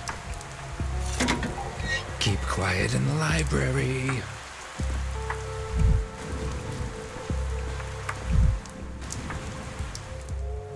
Hey, lanky guy, was it your stuff our guys pilfered the other day? Yes, if by stuff you mean our laboratory of incredible value to humanity, and our guys refers to the capital's powers that be. Gee, don't get all jittery. It was a test to see if you were a good one or a bad one. A bad one would have run to grown-ups to complain. You were alright, though. Didn't lose your cool. Traded it all back in a whiz. That's the kind of thing we respect. I wish all my problems would solve that easily. So I'll make it brief. We've convened the Children's Council and decided to accept you into our, what's the word? Commodity exchange. But you can't play our games. We're not showing you the invisible cat, either.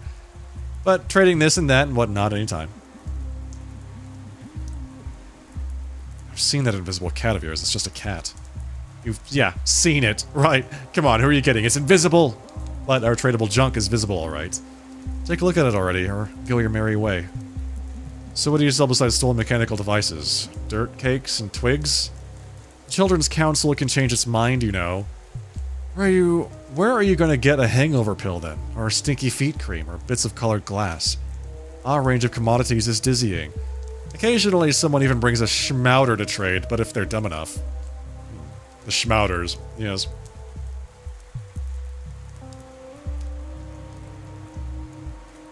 Thanks, I'll keep that in mind. So anyway, we hang out near tall places. Ones you see from afar. Like this place right here. If a giraffe was wandering around here, we'd be hiding under it. But our winters are too cold for a giraffe. And another thing, we don't need your little clinking things. Save them for beggars. They're worthless now. Bring us good, sound commodities. Beetles and butterflies. And nuts, too. Okay, sounds good. I have the title for my memoir's next chapter now. That time I traded crickets for morphine on a crumbling stairway. Trade. What do we got?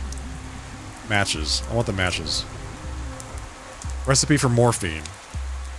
Recipe for reagents. Yeah, I think I want that. Colored glass shards. So I'm guessing that's just like currency, right? I can trade currency for currency, basically. Save some space. Alright, boom. Here, take some of these nuts. Some glass, some more nuts. Trade. Matches and recipes. That's all I ever need, apparently.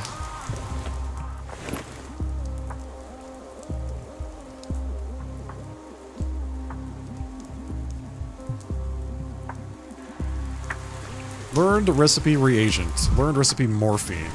Dogheads are here. Oh look, here he comes again. See if I found Genie yet. What do you mean again? Ooh, the old man's definitely not getting any younger. Got the memory of a giant ancient goldfish. You're asking about the Genie just yesterday. I talked to you? When? What did we talk about? 3 days after Simon died. Think we got nothing better to do than tell you the same thing over and over again every day? Third day, you say. Got it. Okay, so day 3. Talk to kids. Talk to dogheads. At Polyhedron. Got it. Doghead Patrol. No entry. The children claim I talked to them on the 3rd day. They refuse to repeat themselves.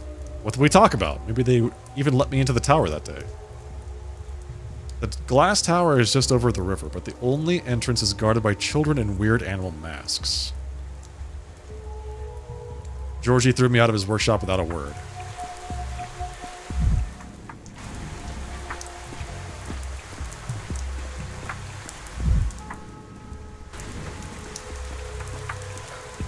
Well, getting kind of apathetic again.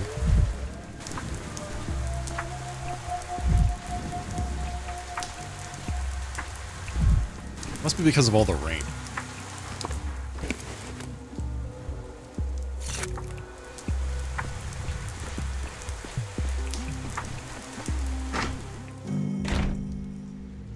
Alright, where is this guy? It's 4 o'clock.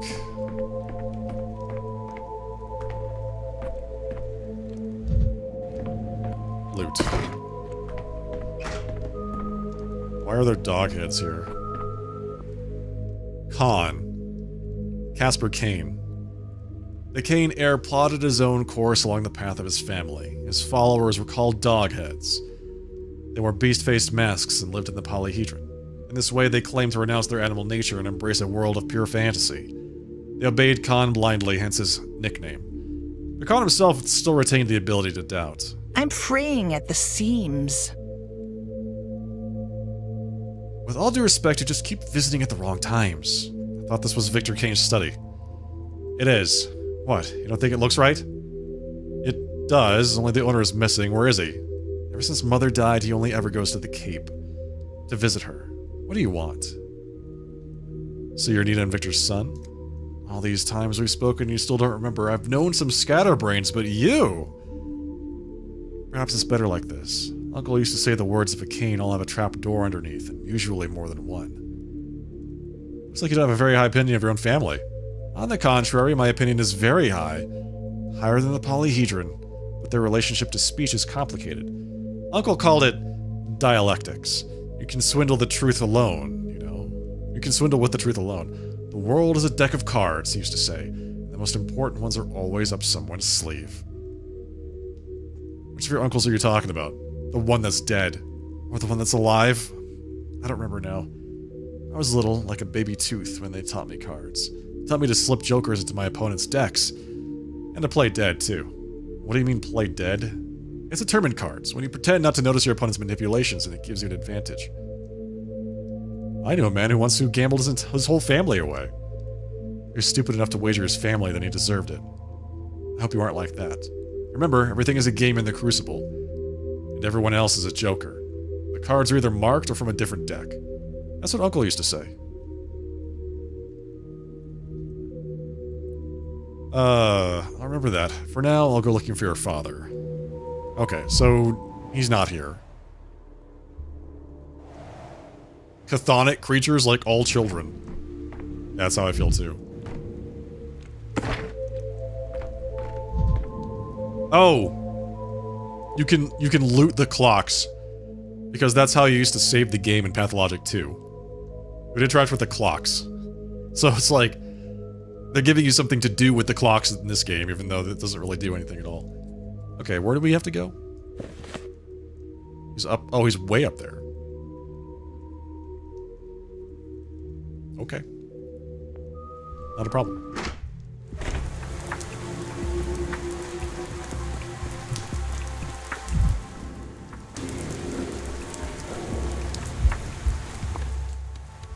Alright, so I want to go here.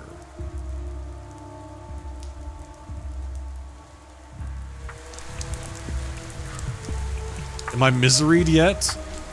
Not sufficiently.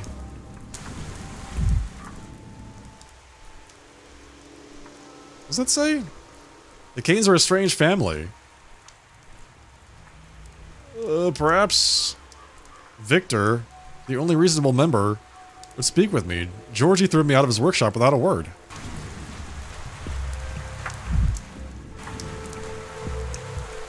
Hey, Quack. Are you sufficiently miseried? Do you need some extra misery? I've got some. Why does this thing make me so angry? Good question. Not angry enough. Is that Victor? In the rain looking at this statue? Victor Kane, pragmatist. Younger brother of Simon and Georgie. The Canes are the shining mind of the town, and Victor is the hands that created the bricks for building castles in the air. All his life, he made sure the gears of fate in this unusual family turned in harmony with one another. That's why he enjoys assembling clocks. It seems he was the only one who could rein in the impulses of wild Nina, his late wife. Simon has picked you to perform a burdensome task. Yes, yes. Domina. Yes, Domina, thank you for the 77-month resub. 777 octobigentillion 777 septvigentillion 777 sexvigentillion 777 quinvigentillion 777 quadrivigentillion 777 trivigentillion 777 duovigentillions.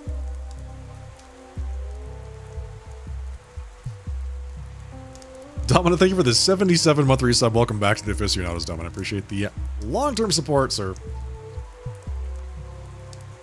I didn't stop it, by the way. I just timed out. I would never stop it. All those words are made up. All words are made up. Both true, yes. Hope you've been well. Is everyone here ready for some misery? We're in the middle of the Misery Simulator. Misery Simulator 3, really. I found a brush this morning. I remember when we stood on the pier and you dropped it. I jumped into the water to save it. How impudent I was. Please don't say that. You know that I... Who are you talking to, Victor? There's no one here. Oh, it's you. What are you doing here? Haven't you had enough? Are you here to argue some more or to beg forgiveness? If it's the latter, it's too late. It won't make a difference. You know why I came to this town. That's what I'm here to talk to you about. I do. The question is, do you yourself know why you came to this town? I'm here for Simon. Everyone keeps saying he's dead. Can an immortal man die?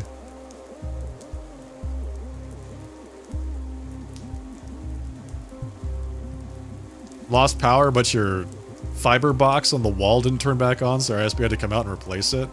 How bothersome. You've been here for 5 days and visited us twice. You still understand nothing? Georgie had high hopes for you, Dr. Dankowski. He expected you to amaze him. You turned out to be ordinary. You're just Stagnating. I wouldn't be stagnating if you were frank with me and didn't talk in riddles. So he wants to do everything for you. You're a scientist, Dr. Dinkowski. Why this idleness of the mind?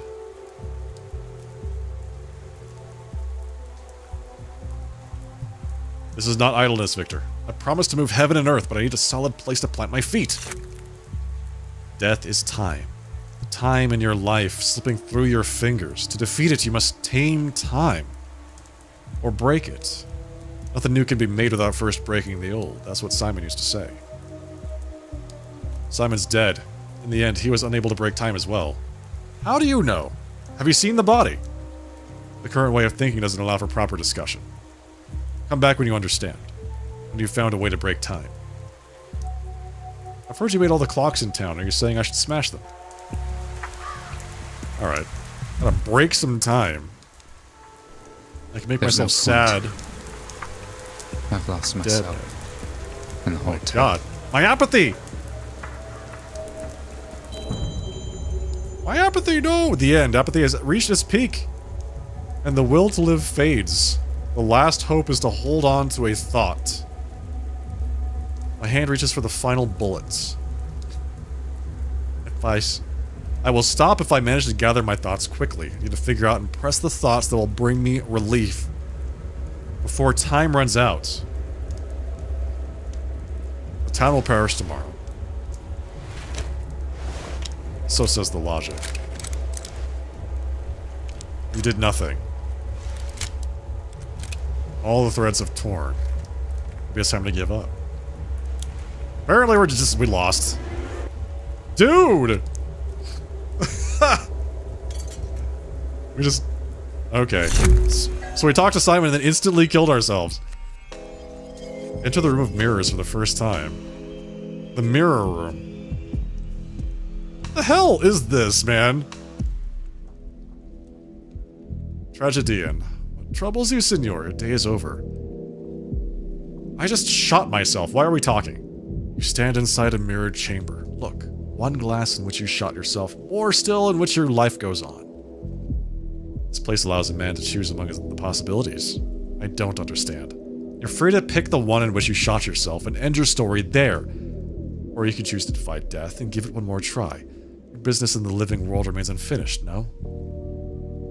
I was looking for Simon, but I failed. There's not enough of me for this. And let us say you did not shoot yourself. Too much left still to do, and not enough of you. Your goal will pull you back to life, a hook lodged in your cheek. If you depart too soon, who would be there to bear this burden? Why are you hugging the clock? Look close. This is the clock you saw at the Stillwater, which then may let you live a different day. And this may be just what you need.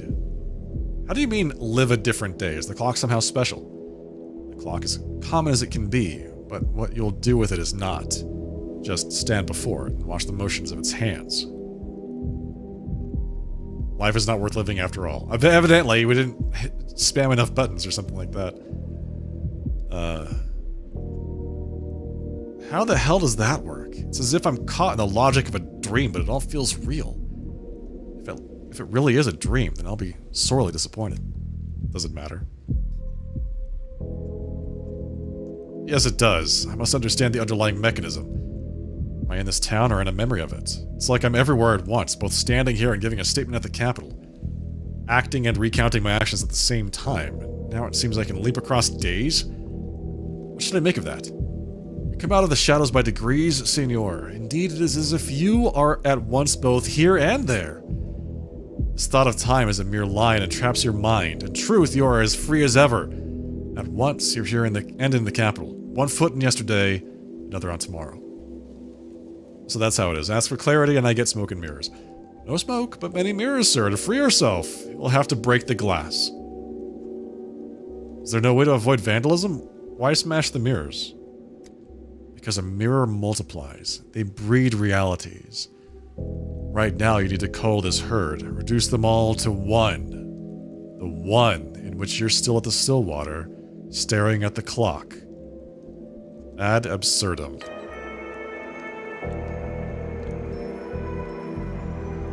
Turn on.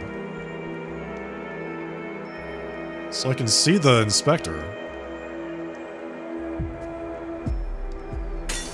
The broken ones don't lie. Amalgam gained plus 20. We're gonna have so much bad luck after we're done with this. Real. So much bad luck. That thing at the top, the meter up there is filling up, by the way. It's more what honest for? now. Okay.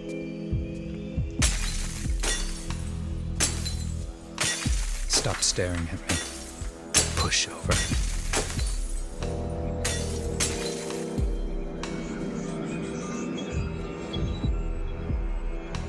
Saturation reached 0. An empty prototype won't dissipate plague miasma. I can load it up at the Stillwater via the brass loading station. Trunk nearby usually has components to load it up once. In every shard. I don't know why it gave me that tooltip. I broke a lot of mirrors, and now here we are. We're back at the Stillwater on day 5. I gained a bunch of amalgam. What just happened, man? Talking to Simon depressed Daniil so much that he had to kill himself. Where's Eva? She's supposed to be here.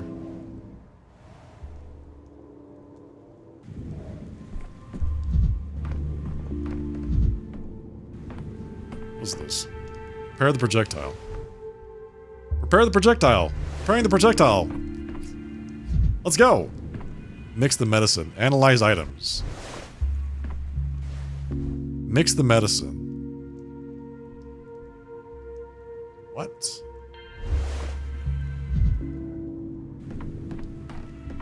Load the prototype. Not enough ingredients. Alright, they said that they usually have enough ingredients nearby. Is it true? There we go. Load the prototype.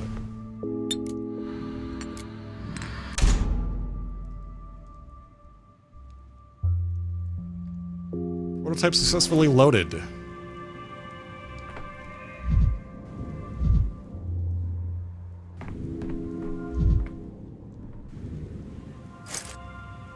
Looted the bookcase. Oh, there's... You're not Eva. You're Yulia, the Fatalist. She came from the capital with the Onerotects, an organization that built the western part of this town. Many of the town oddities can be attributed to them. Yulia immediately struck me as an intelligent, rational, and unhappy person. She's like the female Dankovsky, basically. A smart person crosses the stream where it's the shallowest. You don't cross the stream. But I'm not smart. Everyone knows that. Got a cigarette? Smoking is bad for you. But sometimes it's necessary. Did something happen to you? During our last meeting, you weren't so grim.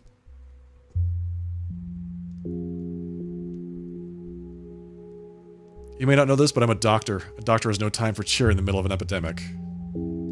So you don't remember me? Well, I should have expected that. You're probably beset with new demands every minute. I think I'm starting to remember something. I'm Yulia. Yulia Lyaracheva.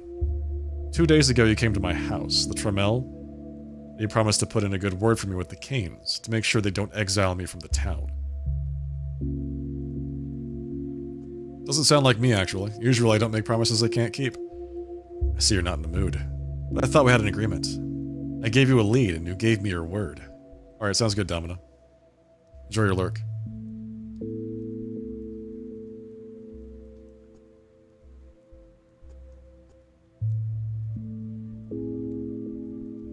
As awkward as this sounds, it's nice to meet you again. Could you remind me what else we discussed during our last meeting? We talked about the Onerotects. You were curious to meet one of them, and you found me. Isn't that the Town Association of Architects and Engineers? The Onerotects. We're the ones the Canes once invited to design the town of their dreams. When you're young, passionate, and striving for a breakthrough, it's often hard to find the opportunity to realize your ambitious plans. The Canes gave us that opportunity. Did I detect a note of bitterness in your voice there? Rather bitter irony. We were inspired, but Years passed us by. Some fled from here, while others will never flee because they've been laid to rest in this earth. When I visited the Stillwater, I feel like I'm returning to the time of our hope. After all, it was also built by one of us, the best of us. This is hard for me to explain, but I keep feeling that the Stillwater somehow affects me. You've already noticed. Stillwater has its name for a reason. It's quiet, it's subtle. Ask yourself how many rooms it has. The question is more interesting than it seems. The answer is either a joke or a gift from the architect. You know, there are 1,000 reasons to admire Eva. The main one is that she's capable of living here. Do you know her well? Everyone in the narrow texts loved her. She was, for us, a tuning fork.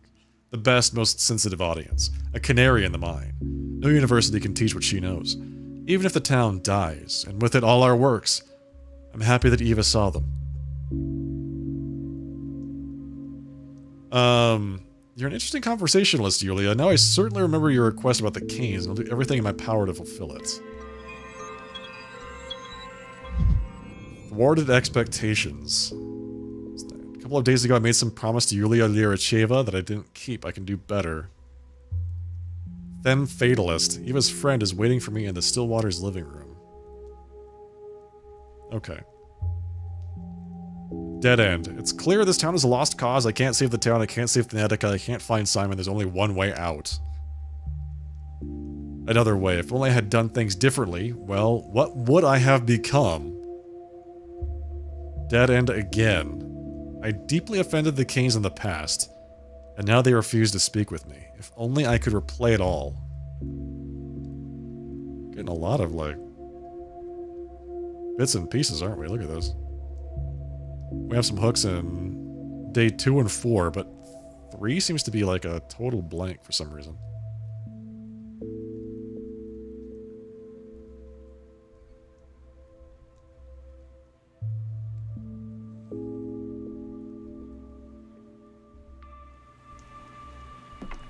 Yeah, where is Eva? There are unseen threads snaking through the tumult that the world I don't want to hear this.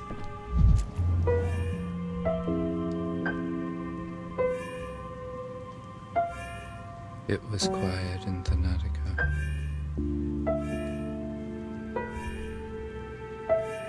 Boiling, cracking, screeching, living.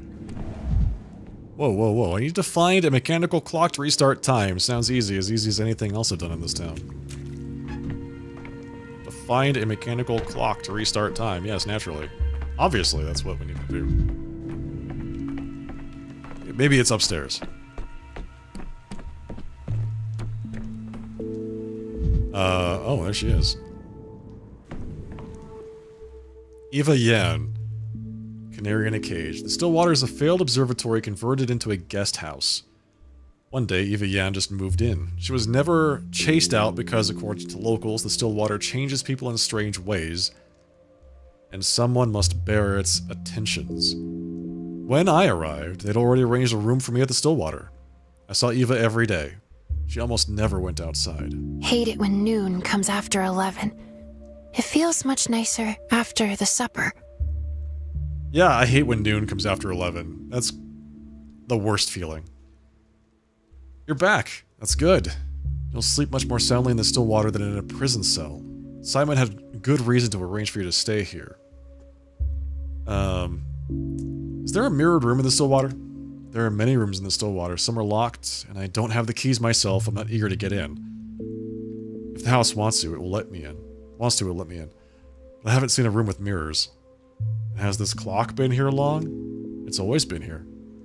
Simon used to joke that they built the Stillwater around it. When Farrakhan started constructing the Stillwater, the clock was the first thing to be installed. But why do you ask? Is it the ticking too loud, disturbing your sleep? No, I'm just curious where it came from. So you say it was Simon who brought it here? I don't think he actually brought it here himself. It's quite heavy, but it was brought here at his request, yes. In fact, you're the first one to ask me about it. Most people just don't notice it. Every time I see you touch it, it feels like you can see something that I can't. As if you're being transported by it. Wait, have you seen me touching this clock already? You've been living here for 5 days. Of course I have. Every single day you stand in front of it and murmur something before you go to bed. If I didn't know what a skeptic you are, I would have thought you were performing a ritual. I'm just trying to figure out what kind of place the Stillwater is. Those who live in the Stillwater can get things muddled in their heads, but you shouldn't blame everything on the house. It's unusual, certainly, and built with specific intent, but in the end, it's only a building. I've heard a different story. I've heard something isn't right with this house, that people can't stay in here for too long. In our little town, there are tall tales about everything under the sun, even toy bulls. Separating truth from fiction is hard, even for the locals. I'm dead tired. I need to sleep. Sleep is death's little brother. Does that mean death is sleep's big brother? Death is the ghosts in the clocks. There it is, that noise again. Do you hear it? I hear it like a mouse scratching in the spine. Don't go to bed while you're still thinking so much about the clock. You won't be able to fall asleep. May I take a closer look? I'll be careful, I promise. What are we going to do with this? There's something under this covering. Loot. See the past. Amalgam is required to recall the past. Amalgam is needed both for the bachelor's past and the player's past. Loading his save requires payments. Oh, I see. Okay, so if I want to load the save, I have to spend currency. It can be attained by smashing mirrors and in a couple more ways. So which day do I go to? This is weird. I can only go up to day 5. I guess I'll go to day 2? Like, maybe we just start with day 2. In which the Bachelor disturbs the Earth twice. It's like, what? They didn't give me enough information. In which the calamity can still be prevented. We never even finished day 1! Let's start with day 2.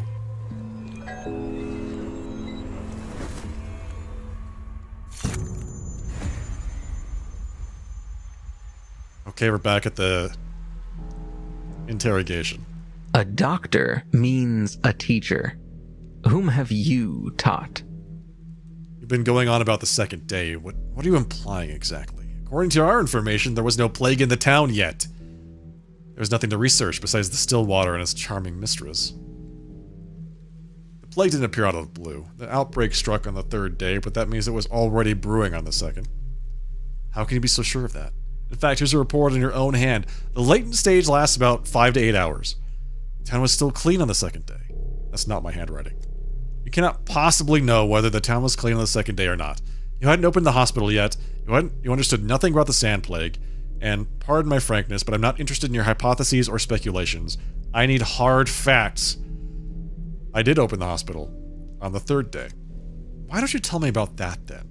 And then we'll see if there's any merit to your musings about the genesis of the plague. Okay, I guess we're doing the 3rd day. 3rd day it is. So we're going to open the hospital on day 3.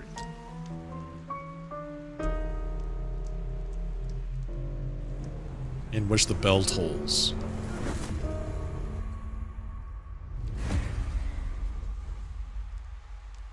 Why are we back here? You're not speaking to me. You're speaking to your conscience. You are, I beg your pardon, trying to deceive me time and again.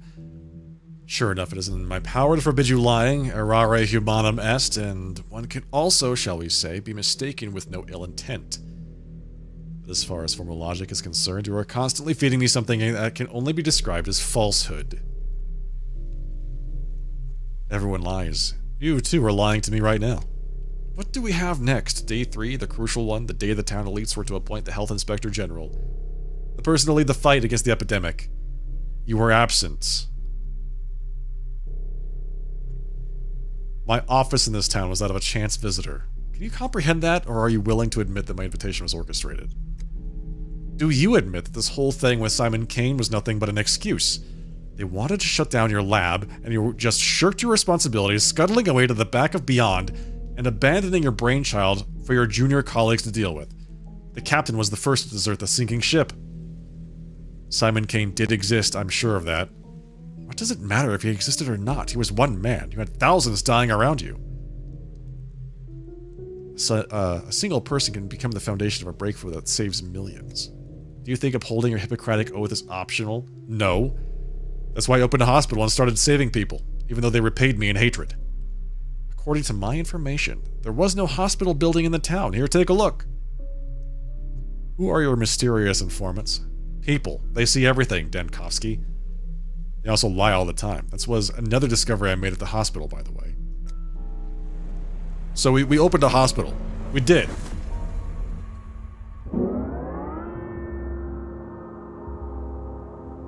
Day 2. I'm on day 2. No, today. Okay, day 2 is an exclamation point. We're on day 3. Got it. So why does this have an exclamation point? What happened? The second outbreak. Today the town learned of the plague. Recalling the day 2 would be valuable for understanding the genesis of the epidemic. First, I must recall whether I opened a hospital. Otherwise, I'm of little use. Okay, so we have to... Before we can go back to day 2, to understand the origin of the epidemic, we have to open a hospital on day 3. Got it. So...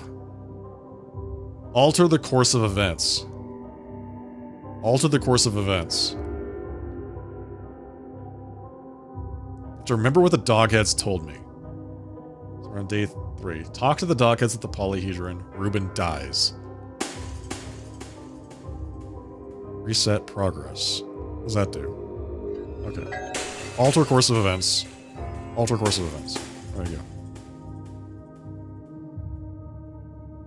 So we want to alter the course of those two things, right? We want to save Stack, Ruben, and we want to talk to the dogheads, and then remember what we talked to them about. Who knows what that's going to be.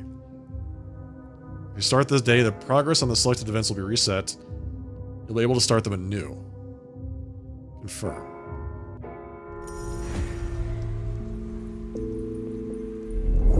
If I die with no amalgam, death is final. It's crucial to always have some. Day 3 in which the bell tolls. If I die with no amalgam. I always remember the important items. Artifacts, small things are forgettable. Consumables are not transferred between days. They are waiting for me in the clock on the day when I collected them. Oh. Got it. Consumables are not transferred between days. They're in the clock on the day that I got them. Take. Colored glass. Whoa, jeez. Ah. He was 31, older than the Stamatins, Yulia, and the rest of them, the oldest of the Anerotects. He smoked a lot, smiled, and kept quiet. What are you talking about? Farkhad. He built the Stillwater and the cathedral. What did you think of it?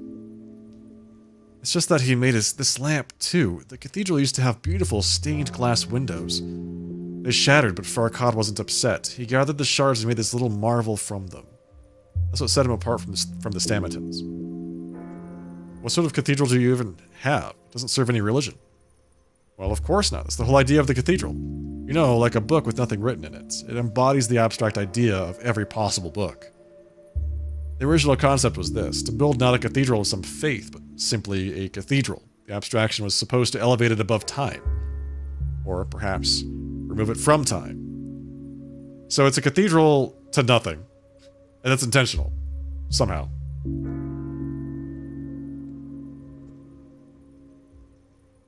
And the fact that the stained glass shattered, that was a sign, I presume, with a capital S, of course.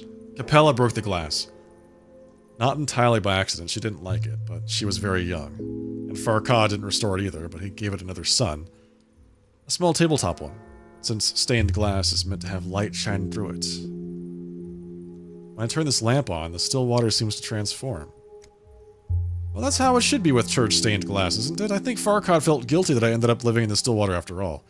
He lived here himself, but he kept saying it was a house not meant for living. And then he died. Here I am, still living. How did he die? I don't know. In any case, not now. Let's watch this guy watching us instead. the gaze of the past, the stained glass that used to be whole.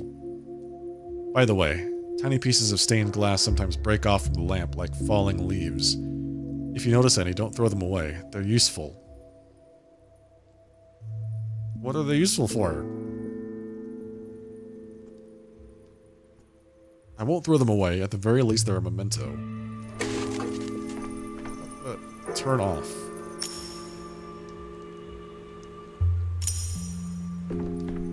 This thing's pretty chill. Like... See the past, user loot. Okay, got it. Well, I guess we're going downstairs. We have to change the past. Which means we have to take a look at our thoughts. Wow, okay. Yesterday. Got it.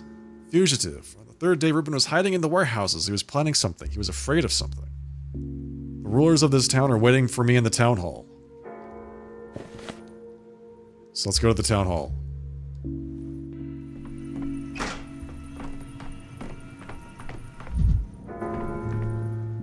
Switchman. All your hopes died on the vine. No capital for us. Now, the governor is ordered to shut off the tracks. Quarantine, they say. Came on duty today and no one was there. You'd think the station had died out. Could it really be the plague? Must be why all of them big people are gathered in the town now. Town hall. Doctor, is that you? Back from the meeting already? You're the doctor, so tell us, please, will they close the town? They better close it. The disease is extremely contagious. We can't let it spread to other towns.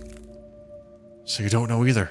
I thought you were the one Saburov turned to. You should hurry to the town hall then. They'll be lost without you. They're talking about the plague. Everyone who's important. Governor Saburov, both Olgimskis, senior and the junior. Junior's in charge of the anti-plague measures, and the Kanes are third rulers, always with some ace up their sleeve. I heard they called for you too, since you're the doctor from the capital. And as the doctor from the capital, these responsibilities should be mine. Dealing with issues like these without a doctor is suicide. And I'm going to go there. I'm going to tell them how to do everything, because, man alive, we are so good at this game. Is my prototype loaded or what? I guess it must be, because everything is covered in, like, sheets of cloth right now. Oh, hello, Eva. Don't you think my color's faded? No, you look fine. When I wake up, I try not to remember what day it is for as long as possible. Morning is a fluid time.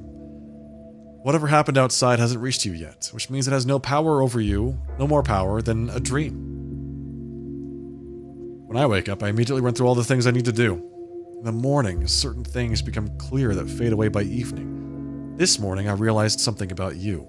Why you swing between gloom and fever. I call it apathy and mania. You love words borrowed from dead languages. Tell me, have you always been like this, swinging from one extreme to the other? No, everyone has mood swings, but mine were never this violent. Simon once said that a person's greatest battle isn't with their circumstances, not with hunger, thirst, or exhaustion. The real fight is always with yourself. Until you've been to your own apex and your own abyss, you'll never know who you are. That's true if a person is worth anything. In any case, you'll always have food, drink, and shelter. You don't even need to think about such trifles. Thank you. But no one can get inside and change you. Well, they can, and eventually it will happen. But only you can keep track of your own peace of mind and the seesaw in your head. I'll manage it, no worries. There's no need to talk to me like a nurse. I speak as I speak and as things are. Simon, the town, and all want to offer you hospitality. It's important that you know that. Alright, sorry for snapping. We got 50 amalgam. As if things are animated.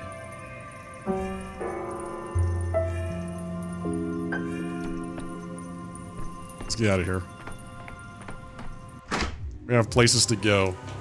People to see. Events to change. Oh look! A guy with a mirror. Break it. Mirrors and coffins are all too alike. One ill-timed glance and they'll trap you inside. I'm in no hurry to get inside my coffin. Ah, how droll, senor. How droll you are indeed. Just mind your eyes around the coffins here. I see no need for you to look inside. Should I avert my gaze from mirrors too? Will I see something I shouldn't? Imagine that you are a mirror. When a man stands before you, you hold in yourself his double. So where once one stood, there are now one and one again. Were I a mirror framed, I'd hold that man within my depths, never to release him, forever hidden behind silvered glass. Mirrors are just glass and silver amalgam. They don't think. Amalgam. Yes, that is the word, senor. It strains belief. But still you must believe. The flow of time inside our town is not at all like what you know. It is fluid. It seeps, it leaks, and in it, you must swim. I have this odd feeling that I'll know what happened in the future, as if the future was, instead of will be. And if time flows, then you may bottle it, like blood or dew or tears. You keep it for a rainless day, and spend it when you must. Stock up on time on idle evenings, then spend it all when a report comes in and work piles up. I want to say no to that. It was possible, of course.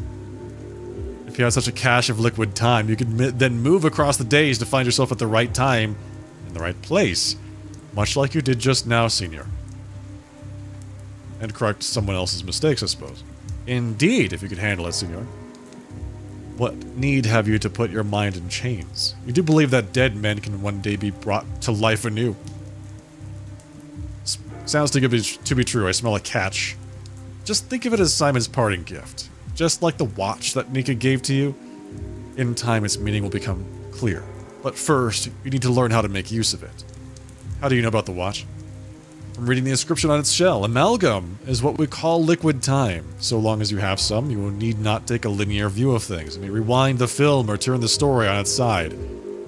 And if perchance you meet your death instead of life, amalgam will pour out of you, and you'll be granted a new chance to try. I can't die. Senor, you jest! What could I even say to this? We did already discuss coffins. You must remember this. To die with no amalgam is a final and true death. The same death that you struggle to defeat, so you must always keep amalgam close at hand, or else you'll meet the darkest end. Where do I find this, then? Mirrors are one source. They glean a man's reflection, trapping time within themselves, and if a mirror should break, it's liberated time you could then take. And the world inside the mirror will be shattered in pieces, I see. Amalgam also comes from labors done. Every finished task inspires giving you more time. What else? My task today is to explain the things that matter most. The rest you'll come to know and understand in time. Ask, senor, do you believe the things I've said? Do you hear my words, Simon's words, with respect? I feel weird in this town. In the present. There must be a phenomenon behind this. Can I break this mirror? Nope. I cannot.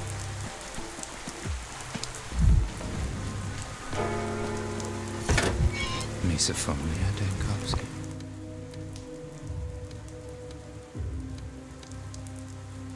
Atrium. Infected. So I have to get through the atrium to get to the backbone.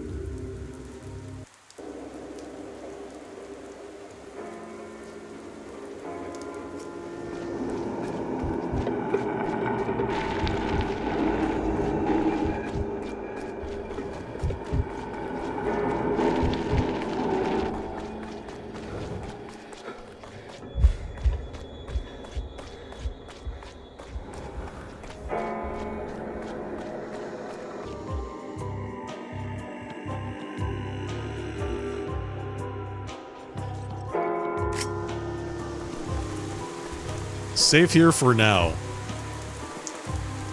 I don't know if I want to kick that just yet. Why is it leading me through here? What is it doing, exactly? Where is it taking me?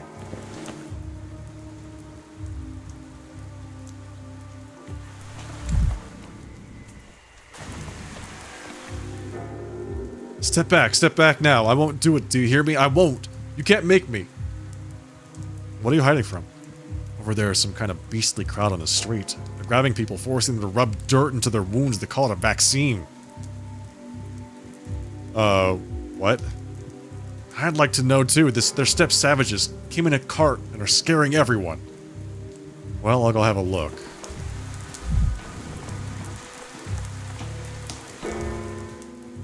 Listen, man, don't cut the line. I was here before you.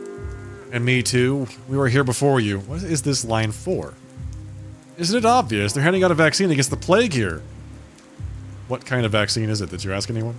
I told you it's a vaccine against the plague. You deaf or what? I got that. Question is, why are the steppe folk handing this vaccine out from a cart? What's it to you? The important thing is they're giving it out. Who are you anyway, the steppe police? What, doctor? Oh, really? So why are you cutting the line? Did you take the Hippocratic Oath? I did. So I'm trying to understand what kind of poison they're handing out. Are you? Tell me about this vaccine. Distributor of dead gruel. Halt! I said halt! By the decree of the Emergency Committee, vaccination is currently being conducted. Don't go anywhere. I'll give you the vaccine now. What are you talking about? Who are you? I'm Marat. Hello, Marat. Who put you here? Who do you think? The higher-ups. A decree has been issued at the town hall regarding vaccination. That's why I was sent to carry it out. Can I see it? What is this stuff? It looks like some chewed-up soil. How are you going to administer it? You don't inject it. You rub it onto your skin or into a wound for a quicker effect. Are you mad? Rubbing this dirt into wounds? I'll ask again, who developed it? Do you have any papers on this vaccine? Listen, why are you so persistent? Who this? Who that? It's folk medicine. The people developed it. Got it? So you don't even know what's in it. My job is to distribute the vaccine. Its contents are none of my concern. If you don't want to take it, step aside. Stop scaring people away. If you have a problem, go to the town hall. Okay. I will. Goodbye. Who are you? Are you heading to the town hall too? Why would I be? There's been a commotion in the town since morning. They say all the ruling families have gathered at the town hall. Something's going on. If only we knew what exactly and what to prepare for. I can tell you one thing for sure. Nothing good is happening.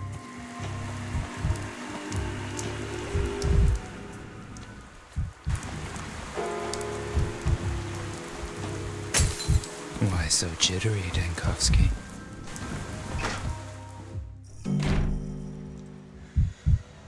Oh, it's already midnight. Yeah, wow. Time sure does fly. Greetings, do you have an appointment? I heard there was a gathering taking place. Oh, no, impossible. Gatherings are forbidden around here. There's a gathering, I'm telling you, in this building.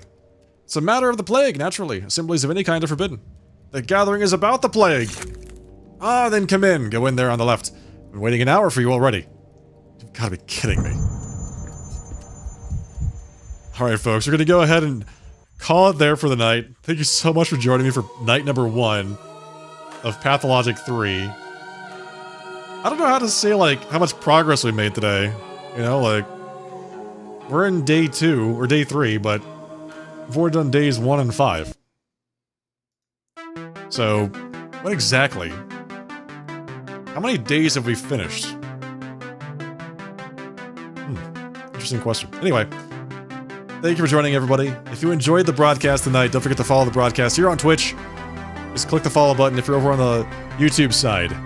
Like the live stream, subscribe to the channel. I would love to see you all here again next time, Friday night, 8 p.m. Pacific time for some more Pathologic 3. I'm looking forward to it. I really enjoyed Pathologic 2. I cannot wait to play more of this one.